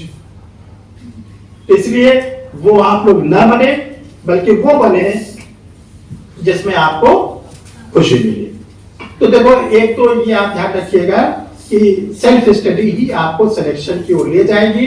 और आपको ये, अगर आपने सोचा हर्ष बिहारी सर को ज्वाइन कर लिया, जज बन गए, तो ये भ्रम मत पालना डियर स्टूडेंट, ये बिल्कुल भ्रम मत पालना। हम इस चीज का कोई आश्वासन आपको न देना चाह रहे, हम केवल आपके लिए रास्ता बना देते हैं, आपको तरीका बता देते हैं कि देखो बेयर कैसे पढ़ा जाता है, टेक्स्ट बुक कैसे पढ़ाता है, कैसे आपको मेंस में आंसर लिखना है, कैसे पीटी सॉल्व करना है, कैसे इंटरव्यू सॉल्व करना है। लेकिन अगर आपने इनके साथ सेल्फ स्टडी नहीं किया तो सर के साथ भी धोखा करोगे, अपने साथ धोखा करोगे। आपको सिलेक्शन केवल सेल्फ स्टडी दिलाएगा, और सेल्फ स्टडी आप नहीं करोगे कुछ वो इंस्टीट्यूट नहीं है कि 100% सफलता, 100% की गारंटी, ये सब फालतू बात नहीं। बड़ा एग्जाम है, कठिन एग्जाम है, इसमें आपको क्या करना है, सर के तालमेल के साथ बना के आगे बढ़ना है। इतना कर लोगे तो हमारा जो अनुभव व्यक्तिगत कहता है, जो हमने देखा जुडिशियल ऑफिसर को सेलेक्ट करते हैं इंस्टीट्यूट के, वो सेलेक्ट हुए तो आप लोग भी सेलेक्ट होंगे। अब देखिए अगला स्टेप है प्रीवियस ईयर का पेपर। सबसे पहले आप लोग जिस भी जुडिशरी को दे रहे हो, डीजे को दे रहे हो, एपीओ को दे रहे हो, उस स्टेट का आपके पास प्रीवियस ईयर का पेपर होना चाहिए। वो आप लोग अपने पास कलेक्ट करिए, पीटी का अलग, बेस का अलग, और आप दिन रात उसको क्या करिए, रिसर्च करिए, देखते रहिए कि एग्जामिनर कैसे मेंस में क्वेश्चन पूछ रहे हैं, कैसे पीटी में क्वेश्चन पूछ रहे हैं। क्वेश्चन के साथ कहीं कुछ छोटा मोटा पूछ तो नहीं लगाते थे प्रश्न में, तब आपको क्या करना है, एक एक स्टेप का आंसर देना है। जैसे एग्जामिनेशन में आ गया कि डाइंग डिक्लेरेशन से आप क्या समझते हैं, मृत्युकालिक कथन से आप क्या समझते हैं। मृत्युकालिक कथन देने वाला व्यक्ति यदि जीवित हो जाता है तो उसकी एविडेंशियल वैल्यू क्या होगी, ये मेंस में आगे क्वेश्चन आता ही। एग्जामिनर आपसे क्या पूछ रहा है, दो बातें, एक तो आपसे डाइंग डिक्लेरेशन पूछ रहा है, दूसरा आपसे पूछ रहा है कि अगर डाइंग डिक्लेरेशन देने वाला व्यक्ति जीवित है, नहीं मरा, तब क्या होगा। अब स्टूडेंट क्या क्या उठाया, 32 का एक इतना लिखना शुरू, 32 का एक लिखा, पाकनारायण स्वामी लिखा, ये लिखा, वो लिखा, लिख के देखा 5 पेज हो गया, बोला सफिशिएंट। अच्छा सेकंड पार्ट क्या पूछा था, जीवित रह गया। तो जब जीवित रह गया तो आप लोग बताओ, जो लोग जुडिशरी तैयारी कर रहे हो, वो डाइंग डिक्लेरेशन है, नहीं है। तो जब नहीं है तो उसका प्रीवियस स्टेटमेंट कहां गया है, हाँ, तो अब उसका एविडेंशियल वैल्यू कहां है कि 145, 157। 145 में चूंकि वो जीवित है, अपोजिट पार्टी यानी एक्यूज से कहा जाएगा इसका क्रॉस एग्जामिनेशन करो। बच गया है तो उससे कहा जाएगा अपना प्रीवियस स्टेटमेंट को 157 में कोरोबोरेट कराओ, मिलान कराओ। आप लोग को पढ़ाया गया होगा, आपको एक एक लाइन लिखना पड़ेगा, तब एग्जामिनर इतना खुश हो जाएगा कि आपको 20 में 20 नंबर देगा। इधर साइड का नहीं, यूपी का कोई ऐसा एग्जामिनर नहीं है जो हम लोग का मित्र ना हो या हम लोग का क्लास फेलो न रहा हो, सारे यूनिवर्सिटी के प्रोफेसर हो, सब लोग के बैचमेट रहे हैं। उनकी नीड्स होती है, एग्जामिनर की नीड्स होती है कि आप वो चीज लिखिए जो कम स्टूडेंट ने लिखा हो, आपकी कॉपी ऐसे देखते एग्जामिनर समझ जाएगा। आप इतना लिखोगे आप 20 पे 20 पा जाओगे, इंटरव्यू में ऐसे बताओगे आपको जो है बोर्ड अच्छा से अच्छा नंबर देगा। तो एक चीज ये आप लोग ध्यान रखना है कि आप लोग ऐसे आंसर देने की आदत सीखें। इसके बाद देखिए क्या है, कुछ स्टूडेंटों की बड़ी गंदी आदत होती है कि वो केस लॉ को जबरदस्ती लिख देते हैं बना के। उन्होंने लिख दिया Rakesh versus union of India AIR 2022 on debit supreme court, हमारा बाउंसर एग्जामिनर। हर एग्जामिनर को सारे लेटेस्ट केस मालूम हो, हर टीचर को सारे लेटेस्ट केस मालूम होता है कि राकेश कुमार का केस है कि नहीं है। और आप क्या करते हो, भागलपुर यूनिवर्सिटी वाले आगे डाले, कोई बता दिया कि 4-5 केस भर दो। अगर ये काम आपने किया आप सेलेक्ट नहीं होंगे, ध्यान रखिए। मत लिखिए केस, लेकिन गलत केस मत लिखिए। गलत केस लिख के आप कोई इंप्रेशन नहीं डाले, बल्कि अपने लिए खुद कुआं खोद रहे हैं। नहीं आता छोड़ दीजिए, तो जरूरी है क्या जबरदस्ती केस जाए। अब देखो दोस्तों, इतना काम करने के बाद आप लोग को 2 प्रकार के केस को पढ़ना है, एक तो लीडिंग केसेस और एक करंट केसेस। लीडिंग केसेस वो केस होता है जो ऑलरेडी घट चुके हैं, उनका आप लोग को साइटेशन पढ़ना है, ईयर पढ़ना है, कोर्ट का नाम पढ़ना है और जज का नाम पढ़ना है। जैसे मोहरी बीबी वर्सेस धर्मोदास घोष आ गया, सेक्शन नंबर 10 और 11 एबीडिशो वाइट। अब एग्जामिनर पूछा किस ईयर का केस, क्यों है वैभव जी बताइए, हैं किस ईयर का है बताइए आप लोग सबको। पूजा किस ईयर का केस है? मोरी बीबी 1950। निशा रानी अच्छा किस कोर्ट का है? पीसी। हाँ प्रियंका चोपड़ा नहीं। हाँ माइनर कॉन्ट्रैक्टर। जज साहब का नाम लॉर्ड नॉर्थ। आपको मालूम हो जाएगी लॉर्ड नॉर्थ ने ये प्रिवी काउंसिल में दिया था कि अगर माइनर के साथ हम एग्रीमेंट करते हैं तो वो होता है एबिनिशियो वाइट। एबिनिशियो नाइट का मतलब होता है नल एंड वाइट, हिंदी में कहते हैं प्रारंभ। तो इसमें 1 जुलाई से अब लागू हो जाएगी। अब आपको करना क्या है कि 1 जुलाई के पहले जितने एग्जाम होंगे, जैसे झारखंड की जुडिशरी, बिहार का हायर जुडिशियल, ये सब अभी होगा आईपीसी सीआरपीसी बेस। अभी नहीं होगा, ध्यान रखिएगा।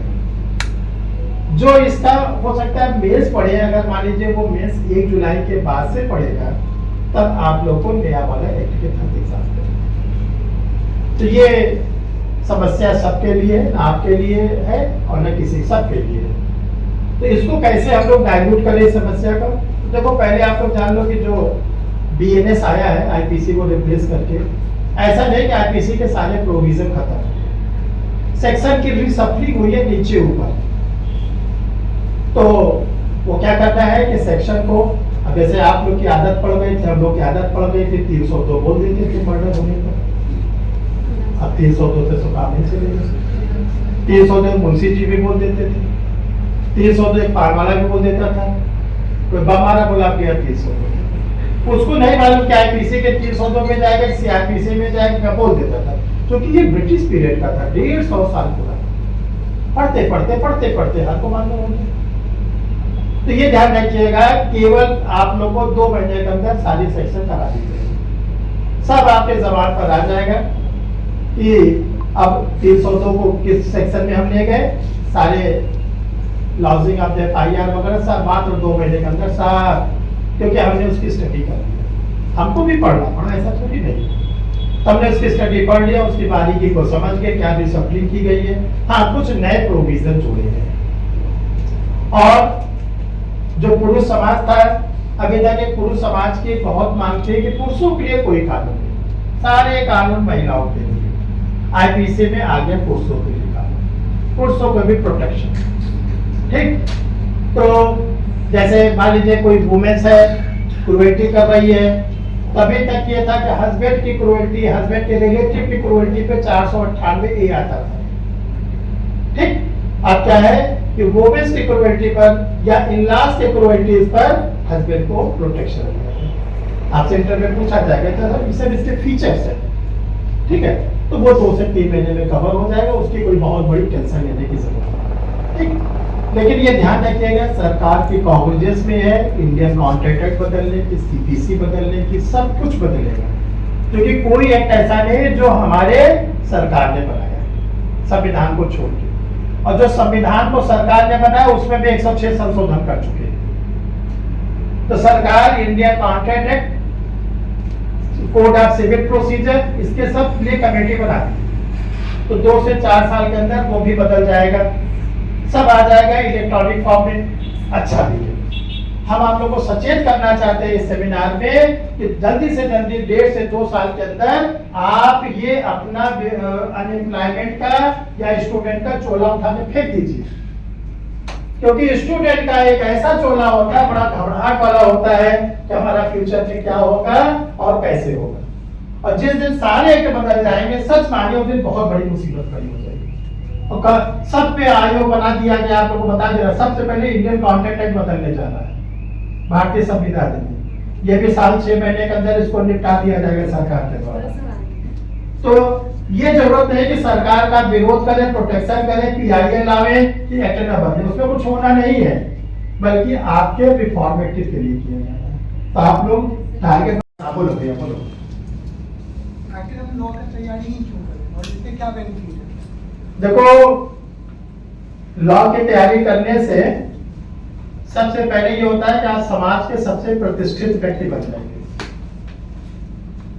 अगर आपके घर, आपके कोई आसपास पुलिस वाला रहता है, आपके घर के आसपास कोई जूनियर इंजीनियर रहता है, आपके घर के पास कोई जज साहब रहते हैं, सबसे ज्यादा प्रतिष्ठा किसकी है? पुलिस वाला चाहे जितना ईमानदार हो, क्या बोलेंगे? बहुत कमाता होगा, ये तो बोलेंगे ना। जूनियर इंजीनियर बोलेगा नहीं तो लूट के रख लिया, इसीलिए वो पुलिया के लाया था। कहीं बताया कि जज साहब इस मुकदमा को हारा है। प्लस आप एडवोकेट रहते हो, आपके पास सबको आना पड़ेगा, कोई ऐसा नहीं जिसको एडवोकेट के पास ना हो। हो सकता है आपको अपने जीवन में कभी इंजीनियर के पास न जाना पड़ा हो, लेकिन कोई ऐसा नहीं जिसका एडवोकेट से पालन न पड़ता। आज ऐसा समाज है, ठीक है। तो लॉ एक ऐसा पद है जो प्रतिष्ठित पद है, और अगर आप एक जज बन जाते हो तो आपके चैम्बर, आपके कोर्ट में आईएएस भी आएगा, पीसीएस भी आएगा, पुलिस ऑफिसर आएगा, राजनेता भी आएगा। अभी देखिए सरकार ने बना दिया है क्या, एमपी एमएलए की कोर्ट, बिहार में भी बना होगा। कितने नेताजी जेल चले गए, यूपी में थोक के भाव चले गए, और भेजा किसने? एडीजे। तो ये है। और कोई संतुष्ट हो बेटा? चलिए। तैयारी के दौरान क्या होता है कि 2-3 दिन के बाद ऐसा लगता है कि अब तैयारी नहीं हो पा रहा है, या थोड़ा लगता है कि अब नहीं कर पाएंगे, मेरे से होगा कि नहीं होगा, तो इस तरह का फ्रस्ट्रेशन आते रहता है हर वीक में। देखो भाई जो ये शरीर मिला है, ये सुख के लिए कम मिला है, दुख के लिए ज्यादा मिला है। आध्यात्मिक ज्ञान बताया तो ये फ्रस्ट्रेशन आना मानवीय प्रवृत्ति। अब आपको क्या करना है, ईश्वर ने, ऊपर वाले ने हम लोग को दिया है विल पावर, आत्मबल। कितना आप आत्मबल बढ़ा के विल पावर स्ट्रॉन्ग करके उस फ्रस्ट्रेशन को न घुसने दें, ये आत्मबल। और ये कैसे होगा? अपनी सराउंडिंग जो आप बनाइए, सराउंडिंग अच्छे लोगों का। अभी जैसा आपने बताया था कि आप ज्यादा नहीं 10 साधुओं के साथ रहिए, आप भी चले जाओगे अयोध्या में, वहीं मचीरिया चीजें बचाओगे, ठीक है। तो डॉक्टर, कल भी बात हो रही, डॉक्टर अम्बेडकर ने क्या बोला? एक अच्छा स्कूल बना दो, 10 अधिकारी बन जाए, एक मंदिर बना दो, 20 अधिकारी वहीं बैठ जाए। आपको किसके साथ रहना है? अच्छे लोगों के साथ रहिए, अच्छे विचार वालों के साथ रहिए, न वो फ्रस्ट्रेट रहेंगे ना आपको फ्रस्ट्रेट। आप खराब लोगों के साथ रहोगे तो फ्रस्ट्रेट हो जाओगे। अपना आत्मबल बढ़ाइए, अच्छे लोग की सराउंडिंग करिए। और किसी का कोई क्वेश्चन? हाँ भाई बोलो। हाँ देखो सर, वेरी गुड। आप इधर आ जाओ, यहाँ आवाज सुनाई, इधर आ लो, चाची को माइक से बोलो, सुनाई तो पड़े।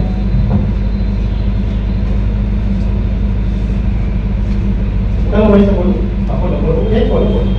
सर मेरा ये सवाल है कि जो अभी जैसे मैं first year law STG law college से फर्स्ट ईयर का स्टूडेंट हूँ, तो मैंने जब एडमिशन लेने जा रहा था या फिर एडमिशन लेने की सोची थी, तो अपने जो आसपास के लोग थे वो लोग जो जाने, तो वो लोग ऐसे देखे कि मतलब लॉ फील्ड बहुत बेकार फील्ड है, इसमें लोग का बहुत ज़्यादा टाइम चल जाता है, या फिर मतलब इतना बेकार स्थिति से देखा गया कि मतलब लॉ का कोई पावर ही नहीं है। बट हमने फिर भी एडमिशन लिया है, और जब और मतलब लॉ फील्ड के बहुत सारे जो अच्छे टीचर हमारे हैं और बहुत सारे जो लॉ फील्ड में अच्छे काम कर रहे हैं, मैंने उनका ऑनलाइन ऑफलाइन देखा तो काफ़ी अच्छा लगा, और मैंने लॉ को जाना भी। तो हमारा जो समाज है इसमें क्यों मतलब लॉ को इतनी गंदी नजरों से देखा जाता है? मतलब जो स्टूडेंट या जो आदमी जो लॉ में जा रहे हैं उसके लिए इतना मतलब बेकार स्थिति से देखा जाता है कि भाई मतलब इसका लाइफ गया या फिर ये। चलो ठीक है। देखो बेटा, ऐसा है कि जिस समय स्टूडेंट 12th करता था, तो उस समय 12th के बच्चे जो होते थे इंजीनियरिंग मेडिकल की ओर ज़्यादा जाते थे, और जो बेटा या बेटी इंजीनियरिंग मेडिकल में निकल जाता था तो उसको बड़ा अच्छा माना जाता था कि ये आ गया है इंजीनियरिंग में मेडिकल में। फिर उसके बाद ग्रेजुएशन करने के बाद सिविल में जो जाते थे, सिविल निकाल लेते तो उनको भी अच्छा माना जाता था। तब LLB करना पड़ता। अब क्या हो गया, LLB क्लास 12 के बाद इंटीग्रेटेड हो गया। जो बच्चे इंटीग्रेटेड लॉ करते हैं उनको प्रॉपर ड्रेस पे जाना पड़ता है, उनको बूट कोट अटेंड करना पड़ता है, उनको इंटर्नशिप करना पड़ता है, उनके इंटरनल का वाइवा अलग होता है, एक्सटर्नल का वाइवा अलग होता है, अब 5 ईयर का कोई बच्चा जो निकलता है, जरा ये बता दो उसको कोई खराब मानता है? नहीं मानता। अब वही स्थिति 3 ईयर्स की। सारे अच्छे इंस्टीट्यूट इंट्रेंस एग्जाम दे रहे हैं। आप प्रवेश परीक्षा दे के LLB करोगे, LLB के बाद बार काउंसिल आप स्टेट पे रजिस्ट्रेशन कराओगे, फिर AIB का एग्जाम निकालोगे, ऑल इंडिया बार का बार बनोगे लोग। AIB का एग्जाम में अब लोग फेल होने लगे, पहले फेल भी नहीं होते। अब वो क्लास वो समय खत्म, इसलिए आप घबराओ प्रतिष्ठित हो। अगर आपको लगता है इतना मेहनत करके फर्स्ट अटेम्प्ट निकाल लो, सबको तमाचा मार दोगे, हो जाएगा। आपको लगता है तो दे दो। और किसी देखो, जब मोदी जी गुजरात के चीफ मिनिस्टर थे, आप लोग को मालूम होगा, तो उनको अमेरिका ने से रोक दिया, वीजा रोक दिया, जब अमेरिका नहीं आ सकते वो उत्तराखंड का। आज हमारा सबसे पड़ोसी हमारा सबसे मित्र कौन हो गया? अमेरिका। मोदी जी विश्व गुरु बनने जा रहे हैं। जिनको कि अमेरिका ने मना कर दिया था कि मेरे घर ना आ सकते हैं, वीजा नहीं दिया था, आज अमेरिका, सोचिए कि मिस्टर ट्रंप ने मिस्टर योगी को, मोदी को बुलाया था कि आइए हमारे यहाँ प्रचार करें। क्यों? उन्होंने अपने को स्थापित कर दिया। तो किसी से लड़ने झगड़ने की कोई जरूरत नहीं होती, ना किसी से बहस करने की जरूरत है कि LLB खराब है। आप ऐसा काम कर दो कि सामने वाले का मुंह ऑटोमेटिक बन जाए। ठीक है, लॉ अरेंजमेंट जो होता है वो लड़ाई नहीं करता, दिमाग के और कलम की लड़ाई करता है। ठीक है, तो आप और किसी का कोई प्रश्न? चलो देखो, जिससे लोग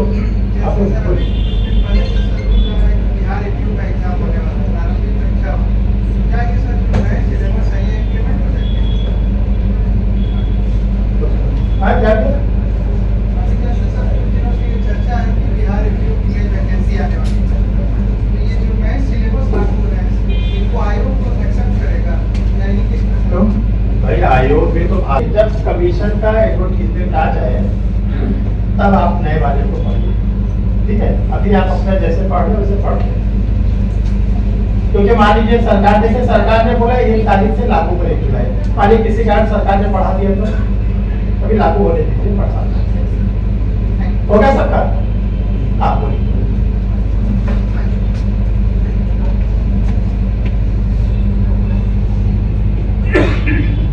नमस्कार। Sir, I have 2 questions. First, in UP, just language paper, question about translation of English to English and English to English. Which book is correct for me?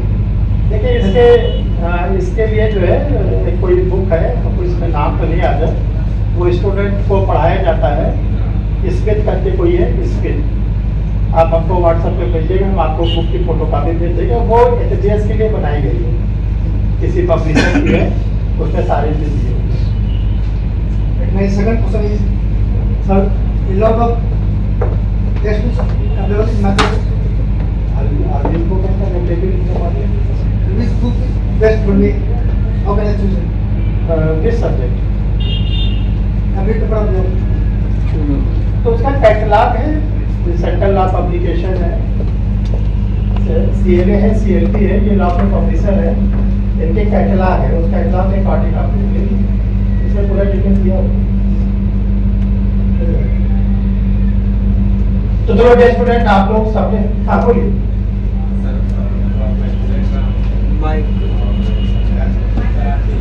क्या नाम है आपका? अच्छा निश्चय, वेरी गुड वेरी गुड। हाँ निश्चय, आपसे बात होती है। मेरा क्वेश्चन सर आपसे ये है कि अभी हम लोग का जैसे सर यूपीओ का आने वाला है सर वैकेंसी, तो उसमें सर ये जो 1 जुलाई से इनैक्टमेंट की बात करी गई है, तो सर इसके लिए तो पहले तो सर गैजेट ला के वो सिलेबस चेंज करना होगा। हम लोग का यूपीओ का जो इस बार एग्जाम हुआ था सर, वो लास्ट लगता है कि चेंज सिलेबस पे ही हुआ था। हम लोग इस बात पे रिलाई करें कि हम लोग का सिलेबस चेंज नहीं होगा या बार-बार सिलेबस चेंज होगी एग्जाम? देखिए निश्चय जी, हमारा ये कहना है कि अभी आयोग का एडवर्टीजमेंट आने दीजिए। आयोग अपने एडवर्टीजमेंट में अगर ये रहता है कि देखिए आयोग कॉन्स्टिट्यूशनल बॉडी, तो कॉन्स्टिट्यूशनल बॉडी क्या करता है, एग्जामिनेशन कंट्रोलर के नेतृत्व में ये फाइनलाइज करेगा कि सिलेबस क्या करना है। अगर मान लीजिए IPC से भी एग्जाम लेते हैं, उसी से वो एडवर्टीजमेंट तो कहता है थैंक यू। और किसी का हो गया सबका? बोलोगे? अभी तो लास्ट की प्रतिष्ठा बनवा दिए, धनजन का दिक्कत आ रही है, अभी भी दिक्कत है। चलो बताओ। ये कहना है कि इससे भी ईयर में हो 5 साल हम लोग कैसे, मतलब पर्सनली मैं कैसे पढ़ाई करूं जो आगे 5 साल जाते जाते और मतलब कॉलेज तक होते होते और हम लॉ के फील्ड में अच्छा कर सकें। अच्छा, देखो पहली बात तो कॉलेज हो जाए, और मैं यही चाहता हूँ आगे जाइए, प्रोफेसर की बातों को सुनिए, उसको भागने की जरूरत नहीं है। और ड्यूरिंग एलएलबी आप जुडिशरी की तैयारी शुरू ड्यूरिंग एलएलबी। तो सर उसके लिए क्या करना होगा, मतलब जैसे हम अभी बीए एलएलबी में है तो जो उसका सिलेबस है फर्स्ट ईयर का, मैं उसको रीड कर रहा हूँ, और जो आगे का मतलब जो जुडिशरी का है उसको मैं कैसे हैंडल करूँगी 5 साल में। 2 चीजें हैं, अगर आप सेल्फ स्टडी कर सकते हैं जुडिशरी के, सेल्फ स्टडी करिए। आपको लगता है कि सेल्फ स्टडी में दिक्कत हो रही है तो सर को ज्वाइन कर लीजिए। जब रहेंगे तो आपसे सारे सीनियर भी आपके साथ बैच कर रहे हैं, हम भी रहे थे, उसमें बैठ कर चलते हैं। और कोई? हाँ हाँ।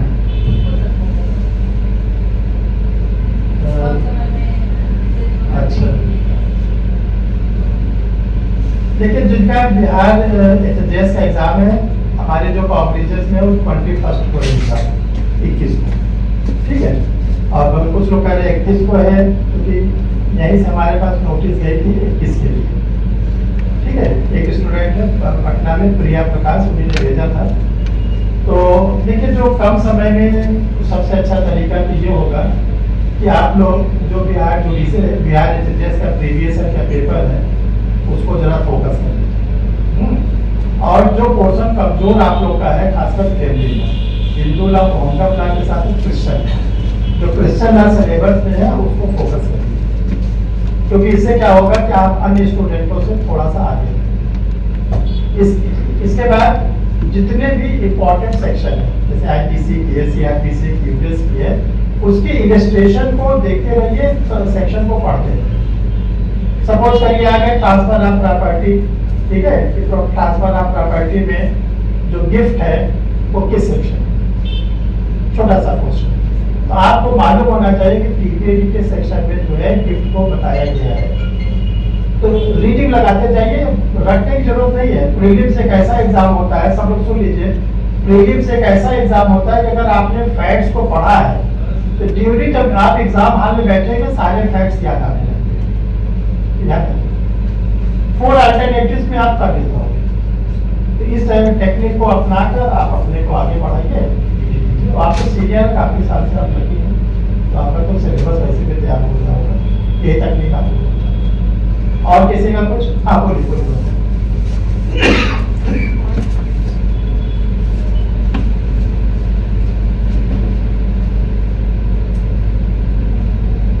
मेरा सवाल ये है कि मेंस का जो हम लिखेंगे, आंसर राइटिंग लिखेंगे, कंसेप्ट जो मेंस का आंसर राइटिंग का स्ट्रक्चर वहाँ, अभी जो भारत सरकार समान नागरिक संहिता लाने वाली है, उत्तराखंड में शायद लागू भी हो चुका है। तो पर्सनल लॉ जो है अन्य धर्मों के लिए या और भी जो पर्सनल लॉ है उस पर क्या इफेक्ट पड़ेगा, क्या कॉन्ट्राडिक्शन होगा, उस पर्सपेक्टिव में है कैसे हम मेंस का तैयारी करेंगे। एक तरफ समान नागरिक संहिता, दूसरी तरफ अगर पर्सनल लॉ से सवाल पूछा जाता है, दोनों में कॉन्ट्राडिक्शन में कैसे बैलेंस बनाना है, कैसे? देखिए जहाँ तक कॉमन सिविल कोड है ये केवल गोवा में लागू हुआ, उत्तराखंड में पास किया, अभी बाकी रिमेनिंग इंडिया में इसके बारे में कुछ नहीं हुआ ना। सेंट्रल एक्ट इसमें कुछ बना है, तो जब सेंट्रल एक्ट बन जाता है तब तो वो हम लोगों को इन्फोर्स होता है। केवल उत्तराखंड स्टेट के बिल बैठ जाइए, उत्तराखंड स्टेट के बिल पास करने से पूरे होल इंडिया से इसका कोई असर नहीं पड़ने वाला है। प्लस जो अभी वहाँ पे बिल पास हुआ है, अभी गवर्नर के साथ सिग्नेचर मिले हुए हैं, बिल को अगर आप स्टडी करिएगा तो उसमें बड़ा मॉडिफाइड फॉर्म में उसको बातों को कहा गया। ऐसा नहीं कि उससे सोसाइटी पूरी जो है खराब हो जाएगी, ऐसा कुछ नहीं है, ठीक है। तो उसकी थोड़ा सी स्टडी करें आप। उत्तराखंड का जो बिल पास हुआ हमने तो बहुत हल्का सा देख पाए हैं, तो जो कभी सेंट्रल एक्ट को बना नहीं है, वो तो पहले स्टेट का बिल पास हुआ है। सेंट्रल एक्ट बनने के बाद एक्ट का क्या उसमें डिटेल्स होते हैं तब हमको पता चलेगा इसका क्या सोसाइटी पर या किसी किसी घर पर असर पड़ेगा। ये इसका आंसर। आप लोग तो जरा चलिए एक देखिए परीक्षा रिफ्रेशर का नारा है जो एनर्जेटिक है। उस नारा के बाद आप लोग जनगणमन करेंगे, राष्ट्रगान करेंगे और ग्रुप में फोटोग्राफी लेंगे, तब आप लोग की छुट्टी होगी। अभी विद्यालय चल रहा है आप लोग का। देखिए हम आप लोग को एक बराबर नारा देते रहते हैं और वो नारा हमको लगता है कि अगर फॉलो किया जाता है तो कहीं ना कहीं से सफलता मिलती है। तो मुझे 1 वर्ष दो, मैं तुम्हें जज का कुर्सी दूंगा। तुम मुझे 1 वर्ष दो। परीक्षा रिफ्रेशर लॉ क्लासेस कहता है कि आप मुझे 1 वर्ष दीजिए पूरा, और उसके बदले में एक वादा किया जाता है कि आपको जज की कुर्सी दी जाएगी। ठीक है, अब आप लोग समझदार हैं, 1 साल की मेहनत करिए, कड़ी मेहनत करिए, और हम ये कहेंगे कि लास्ट में आप लोगों ने जो दूर दूर से लोग आए और अपना इतना समय दिया, आप लोगों ने हमको भी सुना, जज साहब को सुना और भी लोगों को सुना, आपस की बातें हुई। ये हमने शुरुआत किया बिहार में, पटना में, और आप लोग के मनोबल का देख के, आप लोग के इतना कंट्रीब्यूशन को देख के हमारी हिम्मत जो पड़ी, क्योंकि एक जज साहब हैं हमारे प्रयागराज के, वो पोस्टेड है इस समय रांची में, डिस्ट्रिक्ट जज है। तो उन्होंने कहा था कि एक बार आप रांची आइए, रांची में बहुत स्कोप है। देखा जाता है अगर रांची का कोई बनेगा शेड्यूल तो आप लोग को जरूर बताएंगे, और थोड़ा इसको और बड़े रूप में भी कर दिया जाएगा ताकि आप लोग से और भी इंटरेक्शन हो सके। इन्हीं बातों के साथ आप लोग को पहली बात तो बहुत बहुत धन्यवाद आप लोग को, इतना धन्यवाद और इस उम्मीद के साथ कि फिर हम लोग किसी न किसी समिट पे फिर मिलेंगे, और परीक्षा रिफ्रेशर के मीटअप पर तो हम लोग मिलने की कोशिश करेंगे, और बाकी क्लास में तो हम लोग की सबसे मुलाकात होती रहती है। Thank you dear students.